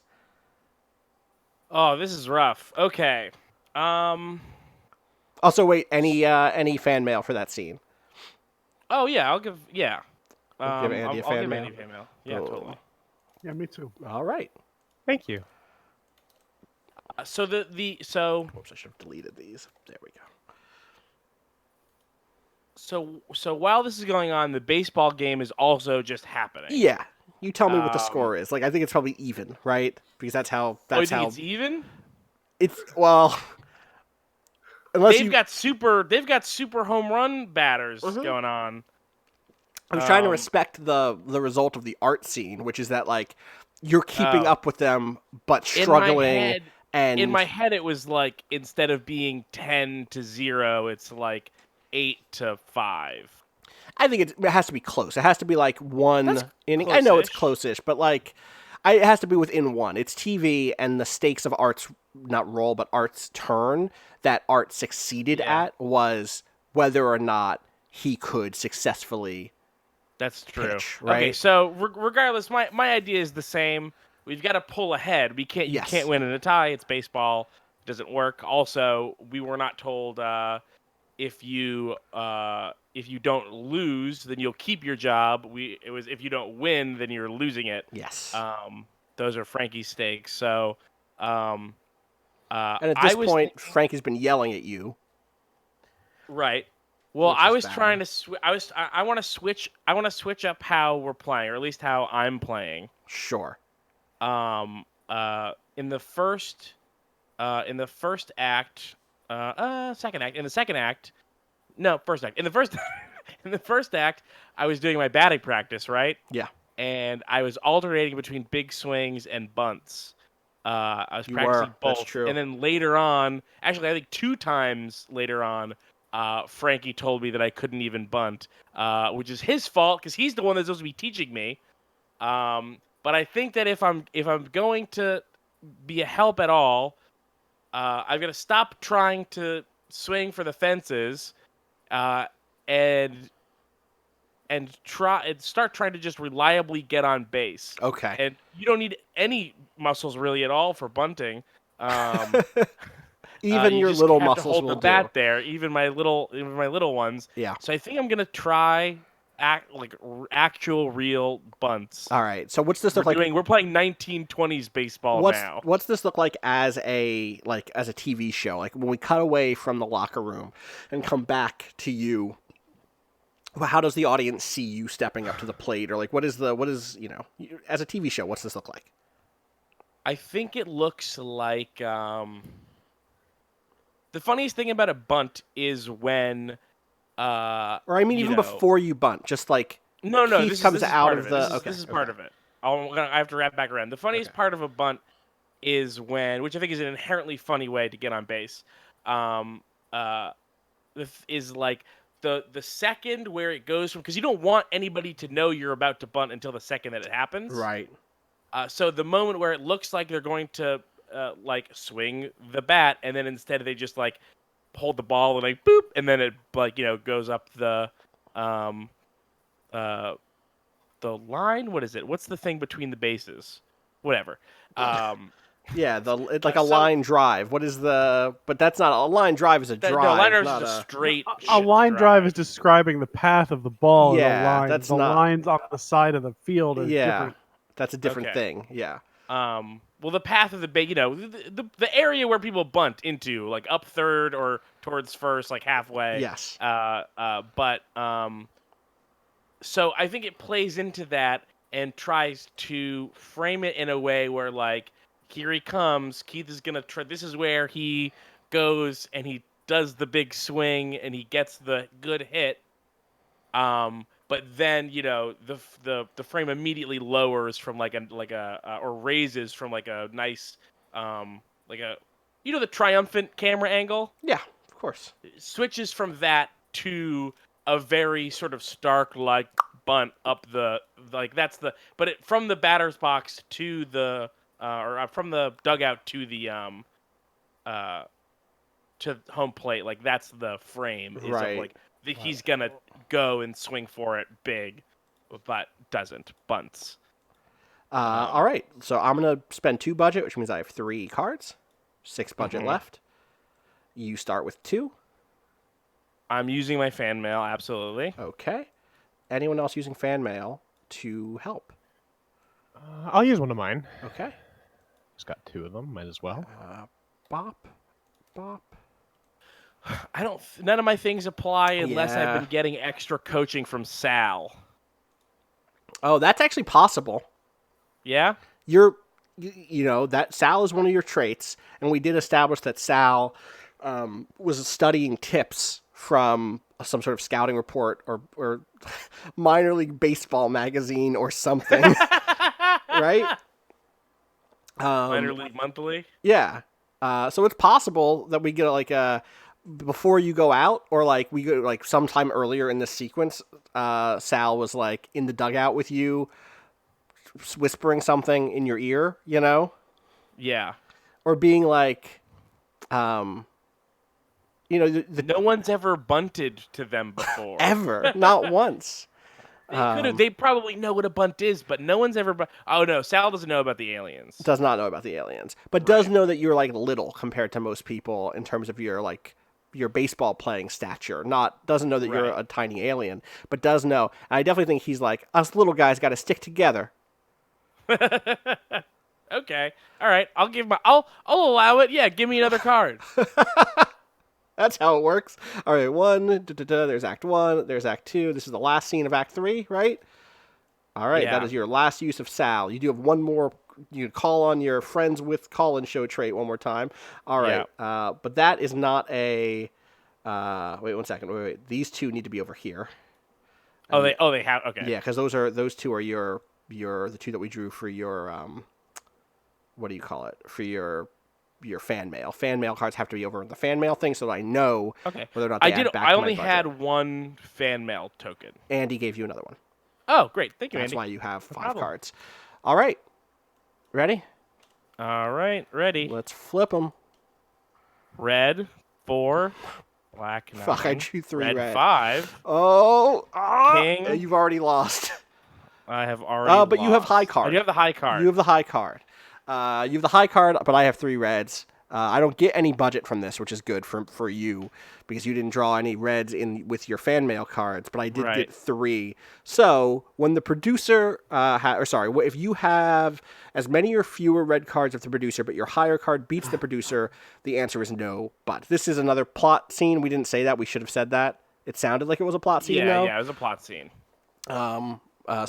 This mechanic is a little weird because like a lot of scenes are both at the same the book time. gets into that. If you read the book, yeah. the book is not blind to that fact. It does not ignore that fact. But it is about It's definitely framing which, stuff. like, which one's more on a The key is sliding the scale. key is a lot is that what we should be doing is addressing it before we reveal cards at the very least. And are we sure this is a plot scene? Yeah, it's a plot scene. But it was right. This is like we're not talking about your closed offishness. We were talking about what you wanted from the scene. Right. So no, you don't get what you want, but you keep it together. Yeah. So tell me what that looks like.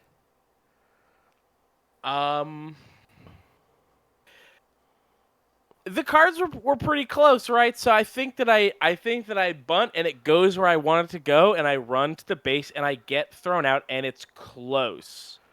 I think Okay. it's close, and I do feel okay about it, even though I'm out. Right. You don't like I everyone think it claps feels for like- you because it's a good. It's actually like, is it a thing where it's almost a feat of fielding that they get you out at the last second? Yeah, just like fractions of a second. If it had been 3 inches further away, maybe I could have, or I probably could have gotten it. But I think the big thing is like, oh, this feels like an option. Right. For Is it Pete. enough for someone to have argued with the umpire about it? You know what I mean? Not the umpire. The is that are they all called umpires? Yeah, umpires. Yeah, they're all called Okay. umpires. Is it enough? Like, is it close enough where someone could like get in an umpire's face over this?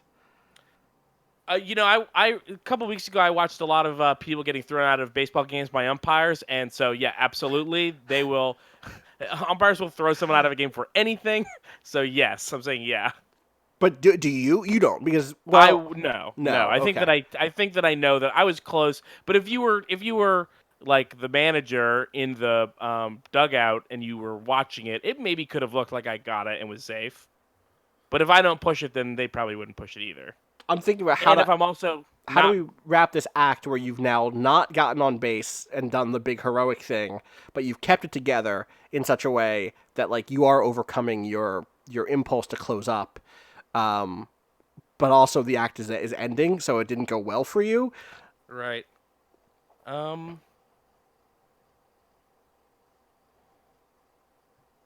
Uh,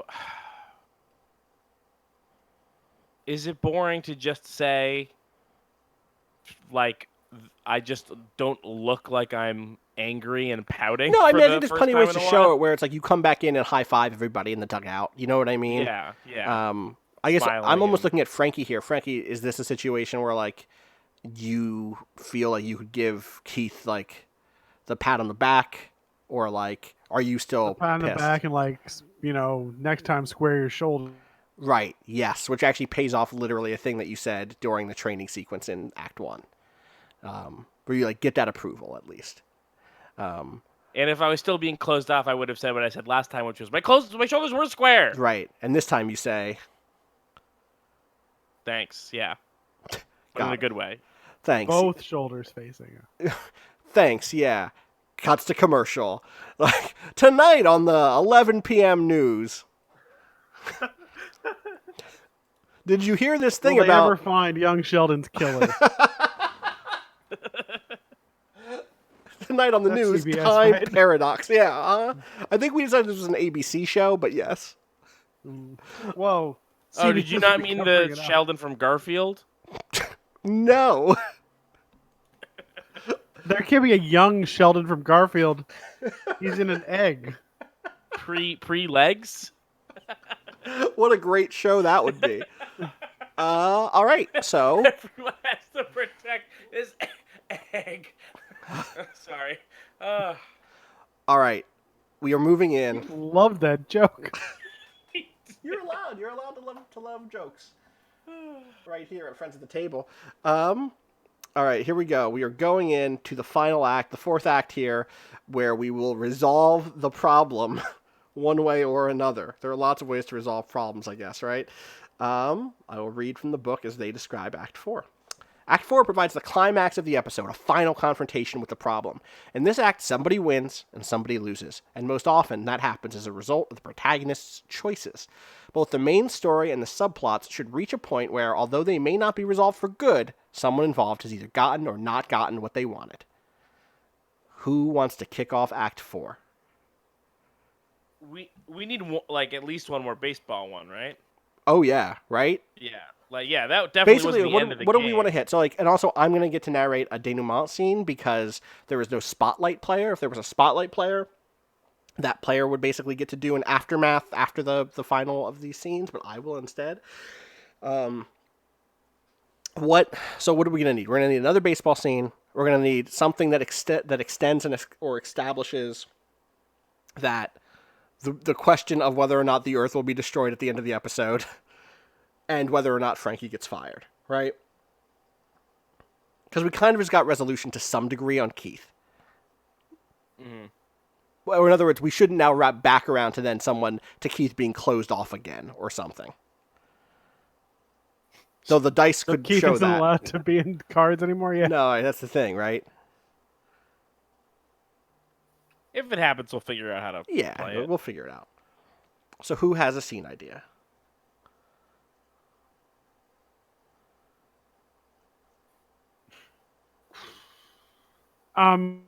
Beginning of it, can I get just like the Cliff's notes of the Andy scene I missed? Oh, yes. Andy, do you want to describe it? Yeah, so the my scene was discovering that the other team is cheating with like juiced baseballs that they've swapped out our regular balls for. So when they hit, they are more likely to sort of get either an extra base hit or a run. And when I was doing that, I discovered that the other alien crew is also making a documentary, but with the express purpose of destroying Earth, as opposed to saving it. I hate when that happens. Yeah. But have we foiled their cheating? Could we have a foiling? We could have a cheating foiling their scene? cheating scene. We could definitely have that, yes. Because I got a yes but on that, right? Yeah, So totally. I did discover it and like find out about Yes, it. because Jack was like, "Oh my God, look, here's the real balls that Mhm. we're supposed to be using." Okay, so we could start a scene with like me giving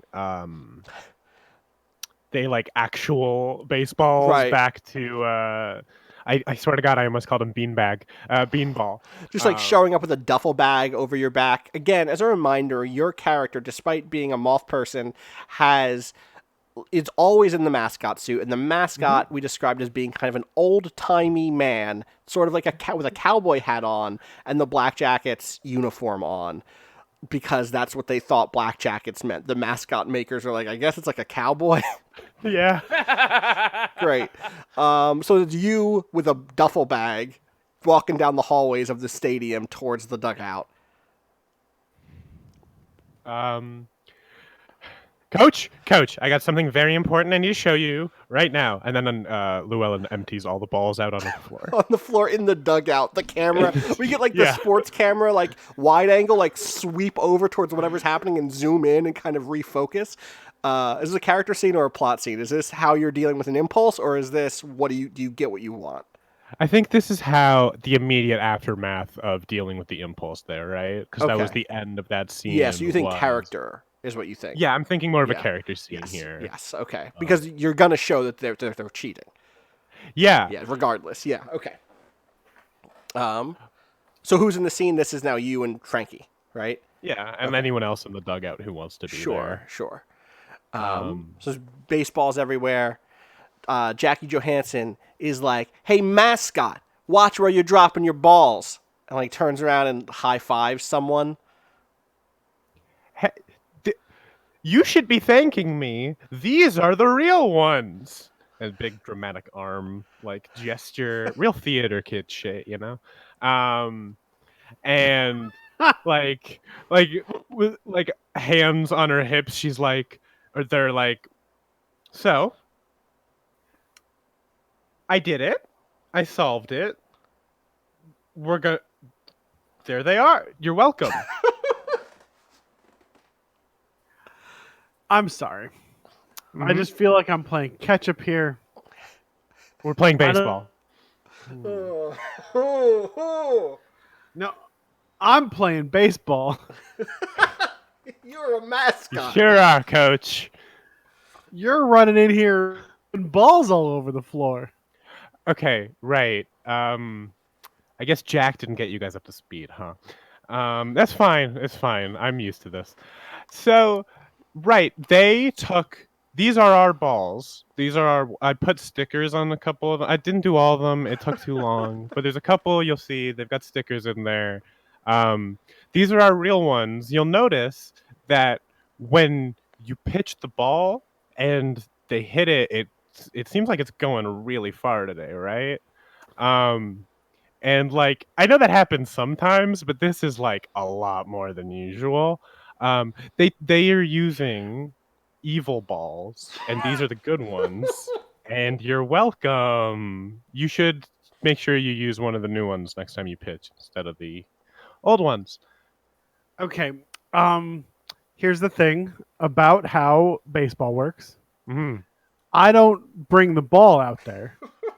That would encourage cheating. The Oh, supplies the ball.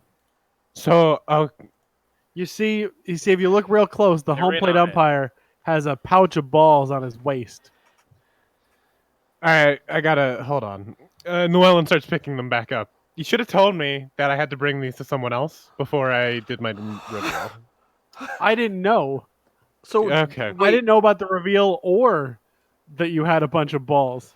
I'm surrounded by people making excuses. No one's willing to take responsibility for anything here. I can't work under these conditions. And they're ready to storm out. they're like, I'm not sure you work for me. Jack stands up. Jack's like, hey, everybody.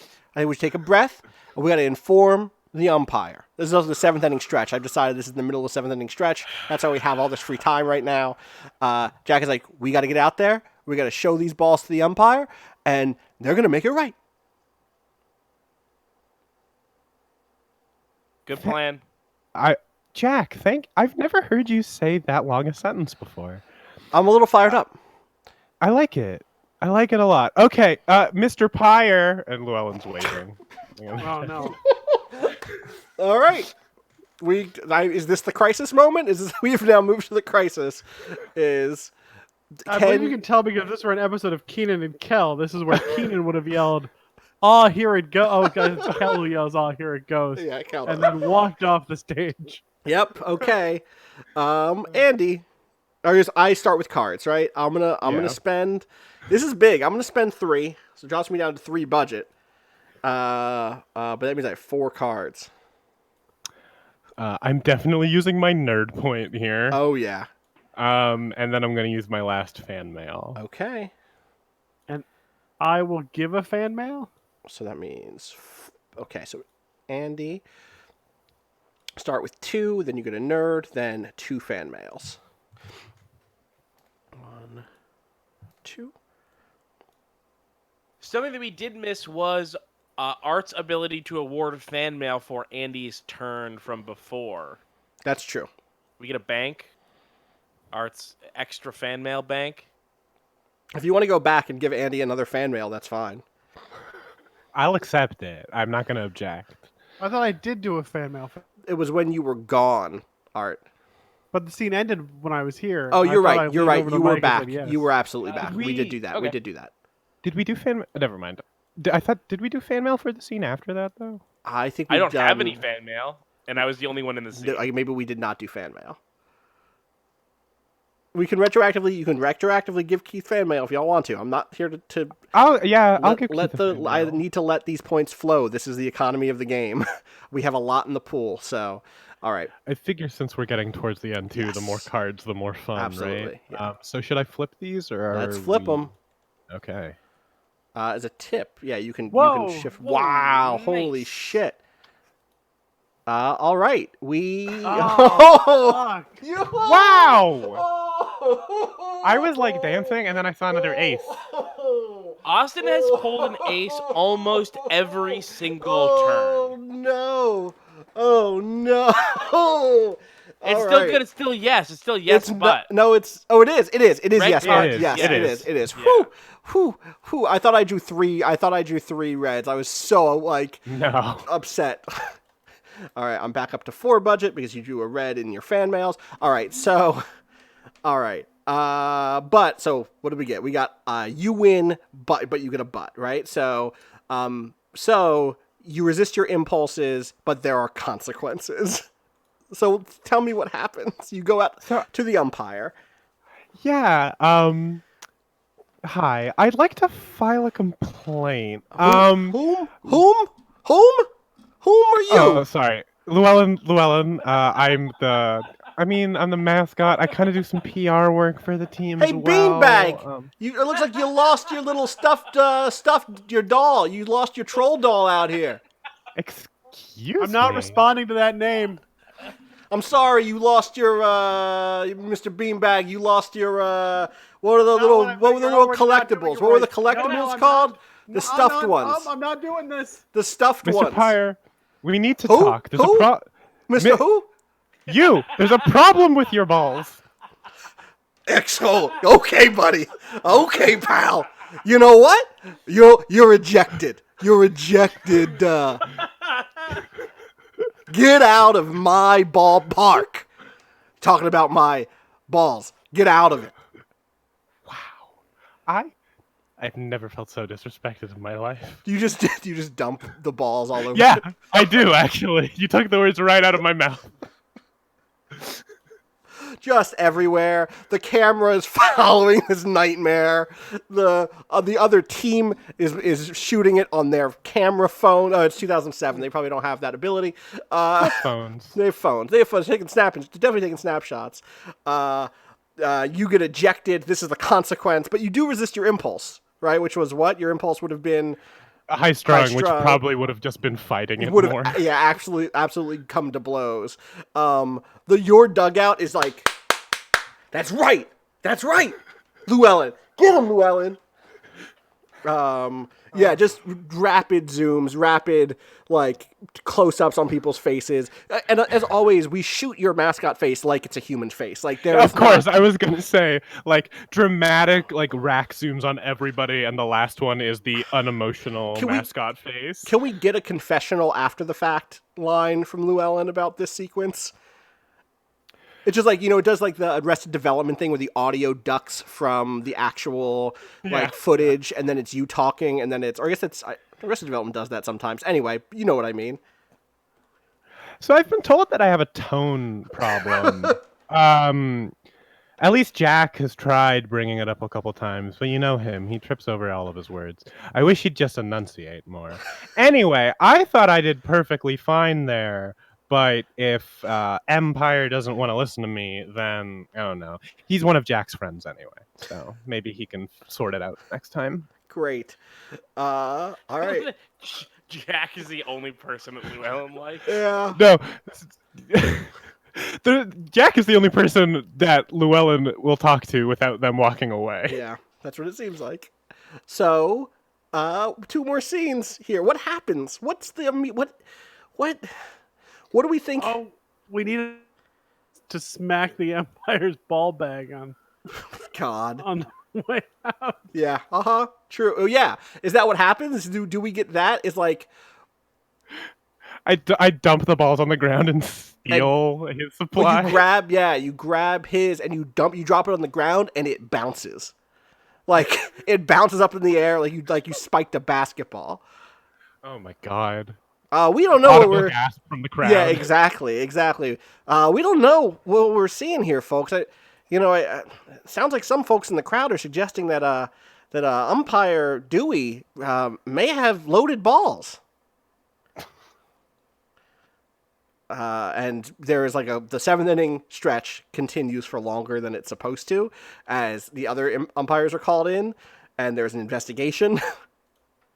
I think that this might be a It's a 2-week-long 7th inning stretch. exactly like this might be a situation where the game gets suspended for investigations.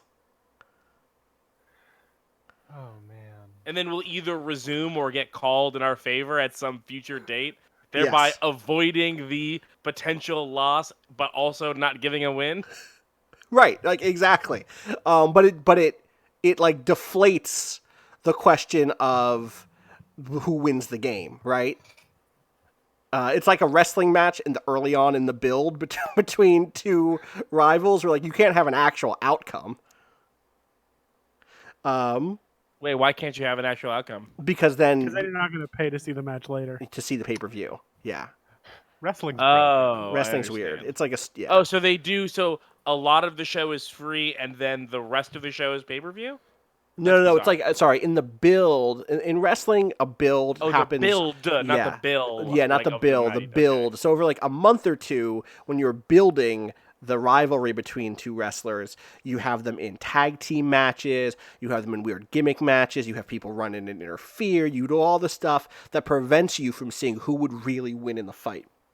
And then that pays off in the pay-per-view where you finally get whatever the match is. And that match might also have a gimmick or whatever, but the expectation is that is going to be the climax of their rivalry. Yeah. And so that's what's happening here. What is the term for when something like this happens in wrestling again? It's a schmaz. A schma. Yeah, okay. I knew it was a schma something. Schmoz. It is. It's schmaz. That sounds like one of those fake, 2 different sauces mixed together that Heinz sells. So then we got 2 more scenes here. And now that the baseball game has been indefinitely suspended, we could do anything we want with them. Well, we didn't find any treasures. I guess that's true. We could cut back to Keith, you doing a local Bluffington, Indiana, either treasure or novelty hunt. Or we're here with Bluffington, Indiana's biggest cow. Or something like that. Keith Carberry. Moo. Biggest cow. Oh, this is great. They'll link this up back home. But that's the shit that you do, because you don't even go to, you're constantly going to minor league baseball team locations. It's like saltiest taffy in the state. But you're not even in Jersey. Oh, I don't You're want in to eat that. you're in Indiana. Is Indiana Is known Jersey for? the home of the saltiest taffy? You're in, yeah. God. Oh, is Bluffington? Wait. Is this a real place? Not Bluffington. Sorry, Bloomington. Is Bloomington, No, Indiana, it's known Indiana. for anything? What is It's it known known for being where one of my friends went to college. I don't think you can do a documentary episode on it. It's got a famous opera house. Yeah, there's a famous opera house in Bloomington. Oh, little right? Bub, the famous cat, the internet cat, is from Bloomington. What's in Bloomington, Indiana? Let's pull this up over here. 21 Nobody things. Okay, said here the we go. opera 15 best things to do in Bloomington. There's a winery. There's a university. There's a Tibetan Mongolian Buddhist cultural center. I want cornier stuff. You know what? We need to go to like number 30. I need to go to page 2 We go to the winery because they didn't invent alcohol. in Bluff City. No, not in Bluff City. In the alien world, right? We can go to it. Yeah, that's true. You could do that. There's a community theater. We're here at the Bloomington Community Theater. Wait, barbecue train. Oh, it's not an actual the train. birthplace of Mick Foley. That's we're on the pro wrestling the Sam's stuff. Club. You're not going. I looked at TripAdvisor 15 things to do, and one of them was a library, one was a costume collection, then it's like Sam's Club. There's a Sam's Club there. God. Let's pick one of these and do that. Up to you. It's your scene.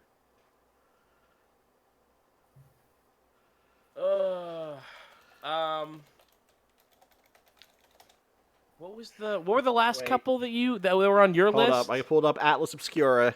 Here we go. This is what we should have done to begin with. 6 cool, hidden, and unusual things to do. Here we go. Empire Quarry, which is like a limestone quarry. Nightridge Space Observatory, which is like a cool-looking observatory. This observatory is pretty cool-looking. The Garret, which is some sort of building with geological specimens. I'm getting to the good one. The Kinsey Institute. Okay, no, moving on. Here we go. Bloomington, Indiana's famous brain sculpture. There's a giant brain sculpture. Real thing in Bloomington. Or the Slocum Mechanical Puzzle Collection. I don't want to do Slocum anything. Or we could do Biggest Cow or Sam's Club. Here's one that might be nice. Mm-hmm. We could go to the observatory. Yes. And it could be just for the human audience, it could just be a nice, like, astrological lesson. But for everybody back home, we're like, look, they've got these big telescopes. We can see us. Keith, you should look at this. You should look at the screen so you can see what this observatory actually looks like. Okay, all right. Let me hit the live button. It is. There's like a Hello Kitty graffiti, and it says Hello Satan under it. It's like rusted. I think I have to It's like refresh. Deep in the woods. Like, this is actually great. I'm not seeing this on the thing. I think maybe what do you you- don't have the right thing up. Do I not have the right thing up? What do you all No. see? You can't see. Oh yeah, it. the chat says we can't see it either. What do you see? What I see Andy's Oh, cards, okay. Art's cards. Oh, Keith's weird. Okay, cards. wait 1 second. I'll pull it up. It's a shame. I was showing a bunch of stuff. Yeah, here it is. Let's do a walkthrough of this terrible, rusted out, great brick. Still can't see it. Still roll 20. Oh, god damn it. There we go. I hit transition, and now you can see the vulgar graffiti that's on the that's on the there we screen. Oh yeah. Oh, yeah. Huh. Yeah. Well, this is made up, and so it's nice. Oh, you don't like the idea of being like, here's what passes This for is their what they think of science. of here. science and alien technology. No, it's nice. Why is this on Atlas? Yeah, you can praise this fucking totally junked out observatory. Would that be fun? It would be. It's in like the middle of the woods. This is some Silent Hill shit. It's Yeah, great. It totally is. It's also slightly more interesting than some Silent Hill shit. Oh, too. the thing that happened is Bloomington got too big. So they trashed their observatory. There was too much light pollution. And also, it was an Oh, old. so they It was an abandoned old. It was an old observatory. So yeah, they abandoned it. Okay, so this Um, one's the new one, and it's built further away. Okay, And got it's it. nice, and it's the thing that I said. Oh, they moved this. They moved this telescope to New Jersey. The actual telescope that used to be there is now in New Oh, Jersey. so that's close. This That's is close. now closer to reality. Yes. Um, In this world, it's been turned into like a space museum. So I think I think the people back home would get a kick out of the idea that even by accident humans could look up through a telescope and see them. Yes. And I can do it. I could do it with a couple winks and nods to it doesn't even have to be a separate edit or anything. Everybody will just understand, like, oh, can't say, hey, we're looking at the alien home. But Right. they all know, They where get they it. live. Yeah, definitely. They know their address. People in Bloomington can, look to the skies and wave at anyone who might be watching. Yeah, exactly. So yeah, what is this? Is there a crisis here? What is the crisis? Is this like just how good is the show?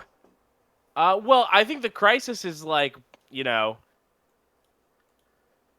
like, do people give a shit about this? Like, if this is like, Yeah. I guess it's kind of, is the show good, because the consequence to is the show good is that the planet gets blown up. Yeah. And So wait, so if is there people a say they big? don't care that they can be seen by these people on Earth, if they Yeah. said it's not important to them, or that it's not cute that they have these telescopes, it can Is look the- across the stars, then Is the heart of the scene whether or not you resist your impulse and close up because you're nervous about this, or is it that for now at least they don't blow up the Earth? it's the second So one. this is a plot scene, probably. This is a plot scene. As a note, if you fail this, it's probably real bad, That's right? fine. That's fine. It should be a real weird final scene if you fail the. Well, I don't know that it's cumulative. It's like the Because at first that bad point- episode they blow up the Earth. Well, at that point, it's like, is that better than to be a character episode where it's about where the focus of the camera is, at the top of the thing, there's a voiceover that says that it's you saying like, I knew that one bad thing wasn't going to cause them to blow up the Earth, but what I wanted to do is make sure that I came across as someone friendly that everyone at home could like. Do you know what I mean? No, I think it's plot. But then what is the I feel like we stake? did So what that- happens? What happens if you fail? If you don't get what you want, what is the consequence? Because it can't be nothing happens, Yeah, I guess. and we kick it down. Because at that point, what we're doing is, like, at that point, the sequence should be about what is up with Keith J. Carberry's like character stakes. If it's not about actual plot stakes. Is it about you get better funding if this goes well? Is it about the other people getting some sort of obstacle put in their way if this goes well? That's Because possible. because like in other words, I don't have a clock. Special... This game doesn't have a clock system where I'm going to tick it one step closer to they blow up the Earth if you fail. So we need something material that doesn't happen or that does happen based on the plot sequence outcome. Otherwise, we're just hand waving it, because if we play this game again in a month, it's going to be like we need some particular stake that isn't just it didn't go well last time.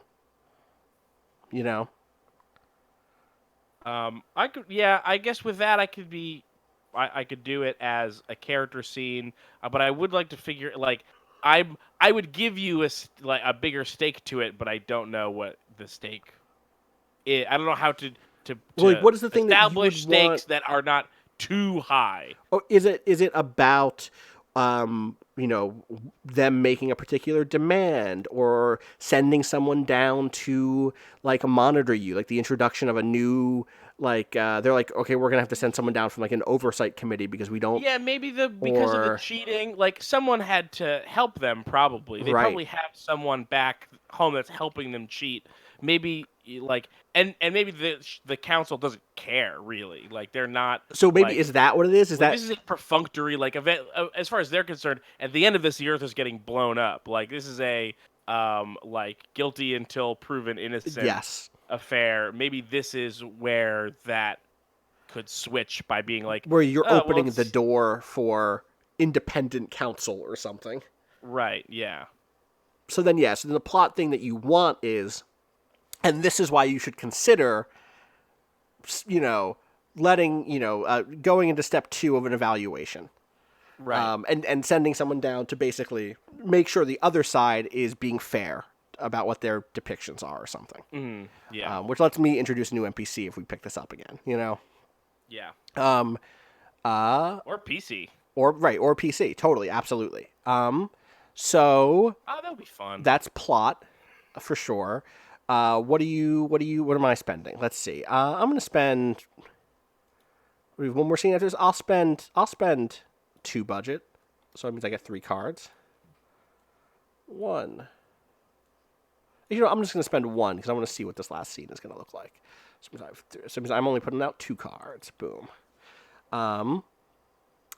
Is anyone else in this scene? I guess Llewellyn could be in the scene since yeah, as the producer. they are the producer, but they don't have any. Oh wait, no one gave Andi fan mail for that last scene. Oh, yeah, totally. We Oh, just kind of rolled definitely. over it. Yeah. Yeah. We skipped the step. Yeah. I will toss one Keith's way Okay. for this scene then. But you 'cause, were yeah, not- it makes sense that Llewellyn would be there filming it, right? Yeah, totally. But Yeah, we don't have like a real crew, right? no. Oh, I guess No. we do. We have, so we did get the. There no, are we other didn't get the ones aliens, from but we BS didn't. or whatever. Yeah, we don't have anything else here that suggests that. No one else has them as a connection, right? Yeah. Are you? And we did in the first episode have the thing where Llewellyn was like trying to figure out how to film and record audio and produce the scene at the same time. Yes, we did do that. Are you spending any of your fan mail, Keith? I'm gonna spend all of it. All right, so you get to. Fan mail does carry over, just so you know, from game to game. But No, I'm gonna spend all of it. all right, so you get 2 more. This is a big one for me. It is a big one. All right, you have 5 cards. Now I'm the one with 5 cards. All right, ready? I'm gonna do it all in one. Me too. Doesn't matter when Austin gets his traditional ace. No, Yeah. did not get an ace this time. Flip. Oh, Ace. you got an ace, but and you got more reds. This is a yes Yep. and This is yes and. yes Second and. It's yes hard to and of flip the for me. entire weird. game.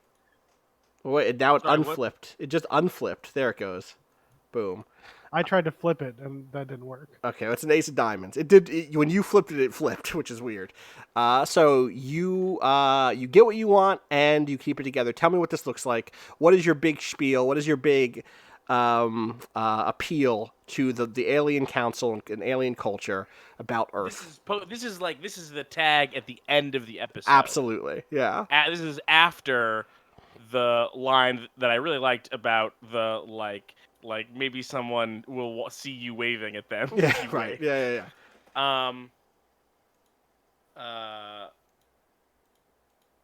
I think it might even be. Okay. What happens if it's in the episode? I'm basically calling out the council and being like, they send us down here with cheaters. Someone is helping them behind the scenes. Like this is not a fair process. I could do that. Right. Yeah, you It could totally also could. be. It could also be a private note that I send. No, I like it let's as do a big on the thing. Yeah, tape. you run the whole damn thing, right? So you can go as hard as you want. Yeah. On the tape, on the record. The Shadow Council sending cheaters to Earth to ensure its destruction. We need a independent third party.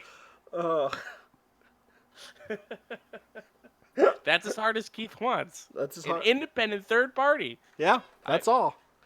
To evaluate what's happening. To here. evaluate, well, I believe it is self-evident. It will reveal itself through the course of a fair process that this planet should not be destroyed because we think that they aren't interesting enough. Do you have a tag? Do you have like a final like a line that is like your big closing, not argument, but like your. You all saw the big telescope. If you do something that you wouldn't be proud to be caught doing, Mm. maybe they'll see.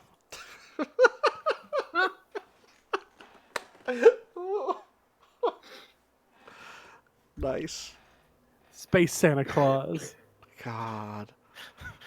The big cow moos in the background. Right. Yeah. Totally. Oh, I should add 2 more because I spent 2. There we go. Oh no, I only spent 1. All right, there we go. I got 2 budget back because 2 of your fan mail things were a success. So I got 2 more budget back. Going in now to the final scene. Frankie, what do we see for you? Where are we closing out here? I'm not sure. Because I want a bit of a cliffhanger in case we have to bring in John Lithgow. Right. Is this a Polly Patio scene? Is this a Sal scene? Is it the Sal scene before you go in to see what happens? Like it's you and Sal in a waiting room for Polly Patio's office, and then where we'll end is you going in and us not knowing. Sure. You know. Yeah, that it's lower stakes than the thing I had, which was Wait, what was the thing you had? just like the crazy drive down the curvy, wet road and yelling into a poorly working car phone and Yeah, that's a nightmare. That's how they're gonna end the pilot. yeah, and the tires squeal and it goes to black. Jeez. Well, listen, I'll still have the denouement, so if this thing goes really bad, we can go there. Sure. No, yeah, let's do you and Sal. Have you told Sal that you might lose your job? No, I guess not. Slipped my mind. So I put this in the wrong space. You don't necessarily tell your kid if you're No, going to you're get right. fired. No, That's- totally. Here's what I'm going to say. I think he's a smart kid. He goes. Also, I think I've just realized is 2 years ago, whenever this was, I was just playing Benjamin when I played this character. just keep that going. Just Yeah, I like- got it. He's like little and Sal's- Benjamin. Yeah, it's the same cast. You cast the same kid. He's too old now. Yeah, definitely. Right. Well, Part of why they're bringing in John Lithgow. right. Yeah. He goes, Dad, you seemed really nervous when we were in Bloomington. You didn't enjoy your mozzarella sticks at all. Well, that's not a proper fun ties or whatever we called it. Appetizers. No, there was a second one. Funditizers. They're fundamental. The second one was Happetizers. Happy ties. Happytizers. Happy teasers. Is everything okay? I don't. They're talking about not renewing my contract, and also shortening my contract. But that would mean you couldn't be the coach anymore. I also couldn't be a player. Oh. Well, that wouldn't be good. Well, I mean, we'd always figure something out, or Could you go back to the majors? I never got to see you play there. yeah, I'm just not good enough anymore. But you threw all those pitches at Bloomington, and you didn't lose. Yeah, and if those dorks in Bloomington end up being the New York Yankees, then maybe. Well, he's like lost a little bit. I think how you deal with like his fear is going to be the result of, or well, this is the crisis. Is this plot? Is this character? It's probably character, right? Because we're not playing out whether or not you get. Right, we're not playing out the Fired. result of being fired. And if what you want is him to be happy, then that's about your impulse control more than about like I can't imagine a yes, but your impulse is provoked here that is actually a yes. because your impulse, which is being unsupportive, would make it a no with him. Right, it's tricky because this kid isn't going to get recast. He's going to make it to series no matter what. Probably. Yeah, So yeah, it's a character scene, let's say. yeah. I'm going to spend 2. So that means I have 3 cards. Just going to roll with it. You're going to what? I'm just going to take 2. Oh, boy. Really? Oh, I'll give Art a fan mail. there you go. Boop. And I will add 2 cards or 2 dice, two tokens to the audience pool because I spent 2 budget. So Art, you have 3 now. Who's that? Keith just dropped. Oh, Hello? he's back. Oh, Keith, you're Hi. back. Hi. Sorry, yeah, I was having mic and hearing troubles. I guess probably just hearing troubles. I muted myself. I missed the second half of Art's scene We after. are still wrapping it up. So Oh, okay. we are Art and Sal were talking. Sal is nervous about his dad's future. Yeah. Art, you're not going to spend your last fan mail? Hold on to that one. No, it carries over. It does carry over. All right, For the ready series. to flip? Yeah. Flip. Got the ace of Ace. clubs. You see, this is live video. People can see. People can Yeah. see. People Yeah. can see that I am not cheating. How could you? It's computers. If I wanted to cheat, I could cheat. I could. If I was cheating, I would be cheating for you. I'd be cheating for you. For You you. want to try that now? It's too late. It's too late. We can't go back. So what were the stakes of this? I heard This I is was- character, so this is no, you give into your impulse, and there are consequences. Oh my god. I don't want this ending. This isn't a thing. People are like, Austin, you're cheating. This is depressing. Yeah, this is now, you know what this means. You know what this bad dad moment means is that this is now prestige TV. An unlikable protagonist That we're you're supposed to like anyway. 100%. Wait, we could just go the other way. Which is This could be like it could be like a comedy. We could go like a hard comedy. Well, the thing Turn is to that this. if Lithgow is in it, as far as the fiction goes, I think Lithgow would just be in the second half of this episode. Would start as Lithgow. that isn't the fiction. No, they're still writing this character off. It's contractually. Oh, you're saying it would be a new character. yeah. The Lithgow character would be kind of a carbon copy of the character, but named different.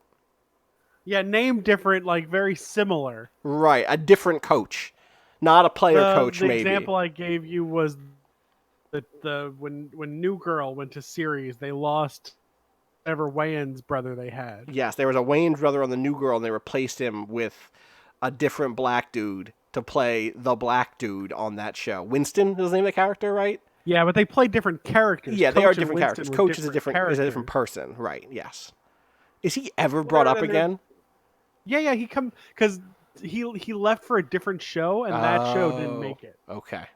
So he like comes back for like long stretches. Oh wow, cool, good for him. He was good on the pilot. I remember being like, he was good.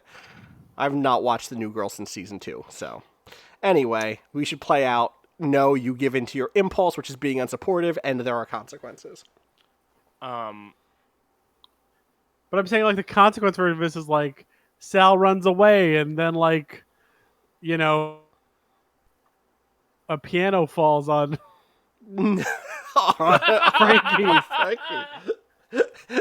Sal goes, "Whatever happens, Dad, I love you." And then you walk into the room and it explodes. 10 million people tuned in to watch the pilot episode of. An like, ending you don't want to miss.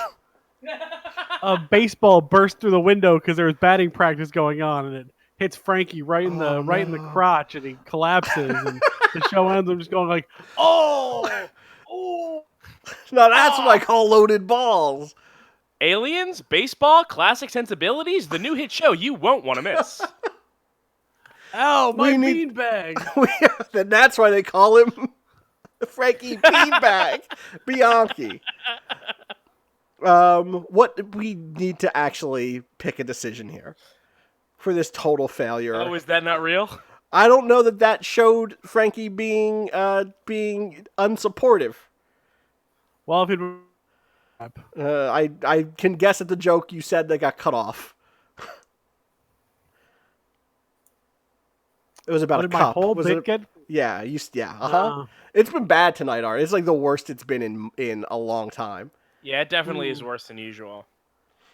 I wonder if it's because of YouTube. What's up with YouTube? Just having it open. My bandwidth. Oh. Yeah, just did pause on that.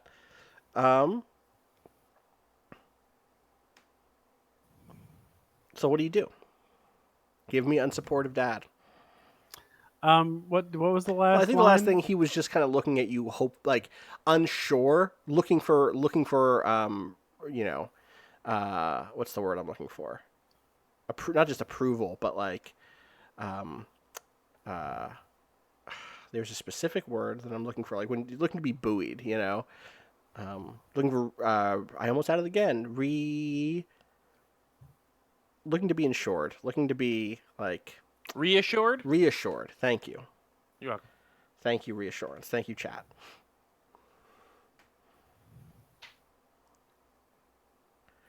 Just big puppy dog eyes looking up at you. Yeah. You know what's a bad weakness to pick is unsupportive. Yeah, It really sucks. it does. Um, You're playing the villain, yeah. Um,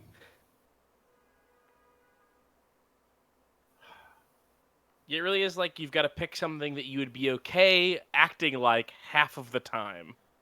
Yes. Yeah. And in cases where you're very unlucky, like all of us, the last 2 episodes of this, more than half the time. Yes. yeah. That's why John Lithgow's impulse is going to be slapstick comedy. I just get wacky. Overacting, wide Yeah. eyes. My Yeah. issue is that my eyes get too big.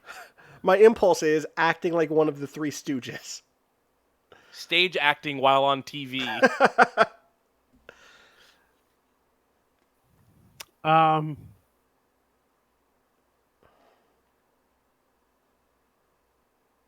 Being in Orange County. Is the biggest dagger twist here? He looks up at you. His eyes are big, and you just walk away. He looks up, and Frankie is checking his phone, and it's like, oh shit! ESPN called me beanbag again. What is even going on? Oh, gotta talk to the team. Look, I gotta go talk to the team publicist. You tell Paulie that I'm gonna be right back, and I'll catch you later. I'll see you at dinner. Okay. And then it's like looks at you leaving, looks back at the Paulie's door. This now makes it look like he's gonna take your job. This fall on ABC. Little Kid coach. They call him the little beanbag. Yeah, and I think we just play out with like whatever the song by the Who we licensed is, as we zoom out to reveal Bluff City and the baseball stadium, and the No one knows what it like. yeah, exactly. And we see the crashed alien ship or the landed alien ship out in the marshes, and we see like all the sets. We see the Chez, and the converted motel apartments and or actually, yeah, do we get if it's that song, Art, do we do like the slow pan of everyone like in the locker room, like all in their own places, and then yes. Can I pitch the Who song that is ripe for premium TV Yes, usage? of course. Eminence Front. Well, I don't know how that song goes. It's synthy and ambient until the vocals kick in really late. So that's premium TV right there. That's premium TV. Yeah, but it's the vocals hit with the credits hit, right? Like it's about living the rock star lifestyle, but also being a million miles away in your head. oh, it's this one. Yeah, this is a good song. Yeah. Yeah, it is very synthy. Yeah, this is it. It's this, and we're getting like a long, like walking. 40 seconds in, that's the time. Yeah, I mean, the whole thing's playing. You get like we're gonna get sued. The camera's like going through all the back areas of the stadium. We get Keith in his mini locker room thing.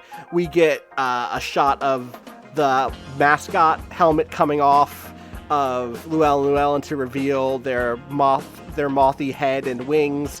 We get Bianchi just going to the car, like forgetting that his son is in Paulie's office, and when we get this big long shot of the rest of like Bluff City in the distance, and everything kind of comes to a close as the camera rises above the city, and we fade to credits.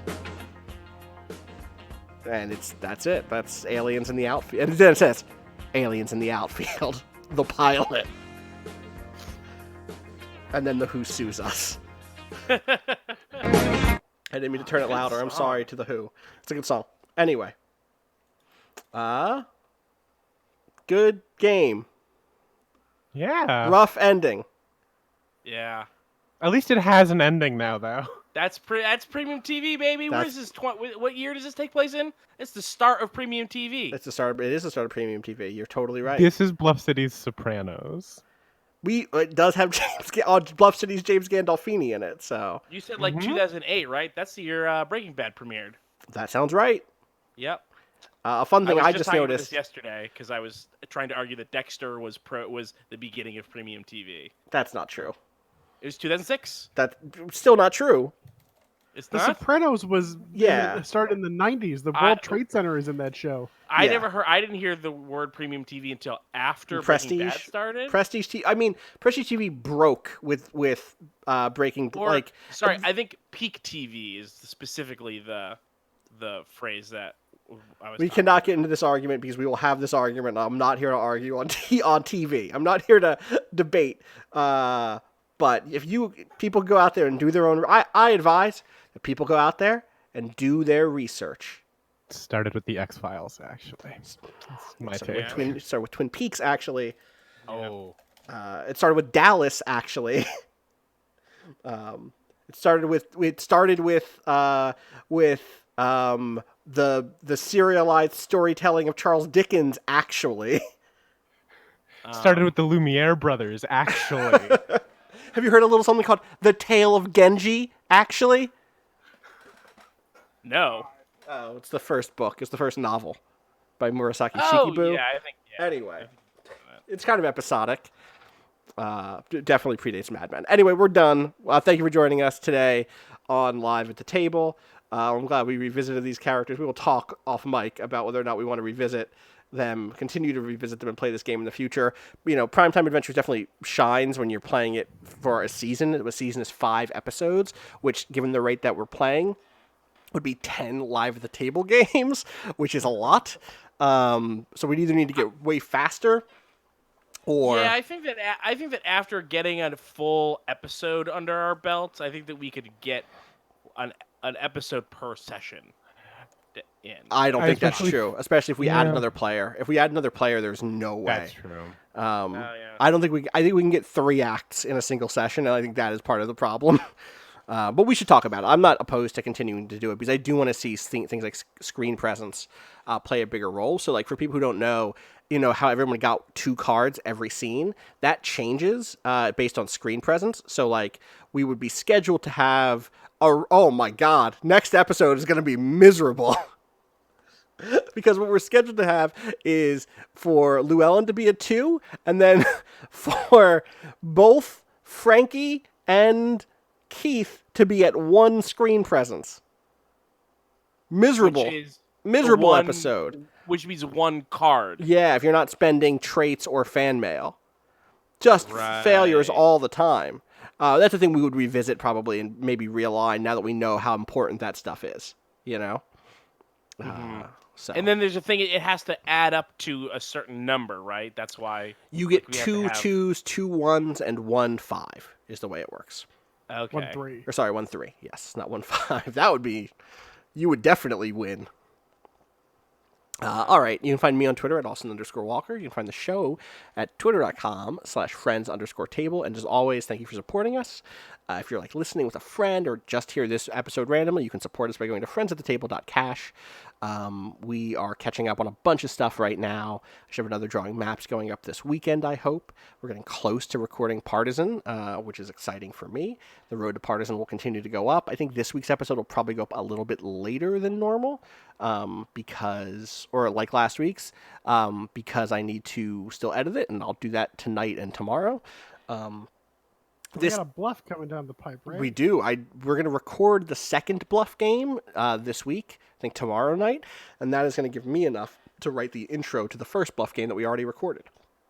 We're very close on that. I just need to get that recorded, the intro recorded, and I just don't have it. Like, I just fully do not have it, and so I need to see a little bit of what this next episode is in order to make that happen. It turns out going back to Bluff City is really hard. This hopefully will have shaken off some of that rust for me, and will get me back in the right place. I'm very excited. Black again. He's not in the next episode for reasons that I can't say without spoiling what the next episode's situation is. So. I don't even know what the next episode situation was. That wasn't even on purpose on my part. Okay, well, Millennium Black's great, but he ain't in this next one. I love Millennium Black. Anyway, I guess he could be. Anyway, so that's coming up. We will have. Also, the podcast version of this will be up late because I just realized I'm not recording the OBS locally, so I have to wait until I can download the full audio from YouTube and then fuck with that instead. So that's a pain in the ass. But yeah, that'll be up after that. Anything else? Any other big announcements? We still have posters available, friendsathetable.shop. Anyone else have any things? Do you want to do plugs one more time for your stuff? Keith. Hi, my name is Keith J. Carberry. My Twitter is @Keith J. Carberry. You should watch Run Button. The Run Button Patreon right now is doing Shenmue 2 at a rapid clip. We've never played through a game faster because we do want to get to Shenmue 3, which I expect will be a public Let's Play. So I hope so. 1 and 2 on the Patreon, and then the new one, 3, out for free on the YouTube. But the Patreon's good, and don't care what time Peak TV started, as long as it was already going when Dexter was on, then I win. That's all that I care about. It was definitely going by then. I want to recommend that people watch as we get towards Partisan, you could go watch Run Button's Gundam. What is it? The 08 MS games. MS games. Playing 8, not through, but we're playing 8 Mobile Suit games. 8 Gundam games going up on the youtube.com/runbutton for that.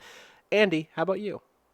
Yeah, you can find me on Twitter @CaptainTrash, and you can listen to my other show, Emoji Drome, on your podcast app of choice. And Art. You can find me on Twitter @Atebble, and I would contend that any definition of Peak TV that includes Dexter would have to include The Wire, which started in the spring of 2002. That's going to do it for us. Have a great remainder of your week, everybody. I hope you enjoy the rest of our episodes this week. Bye. Oh, we should time that is. That's the thing we need to do. What I meant to say was Happy Mole Day. It's not even Mole Day here anymore. Damn, out of Mole Days. 35 work for people? Sure. No. You got some time still? Yes.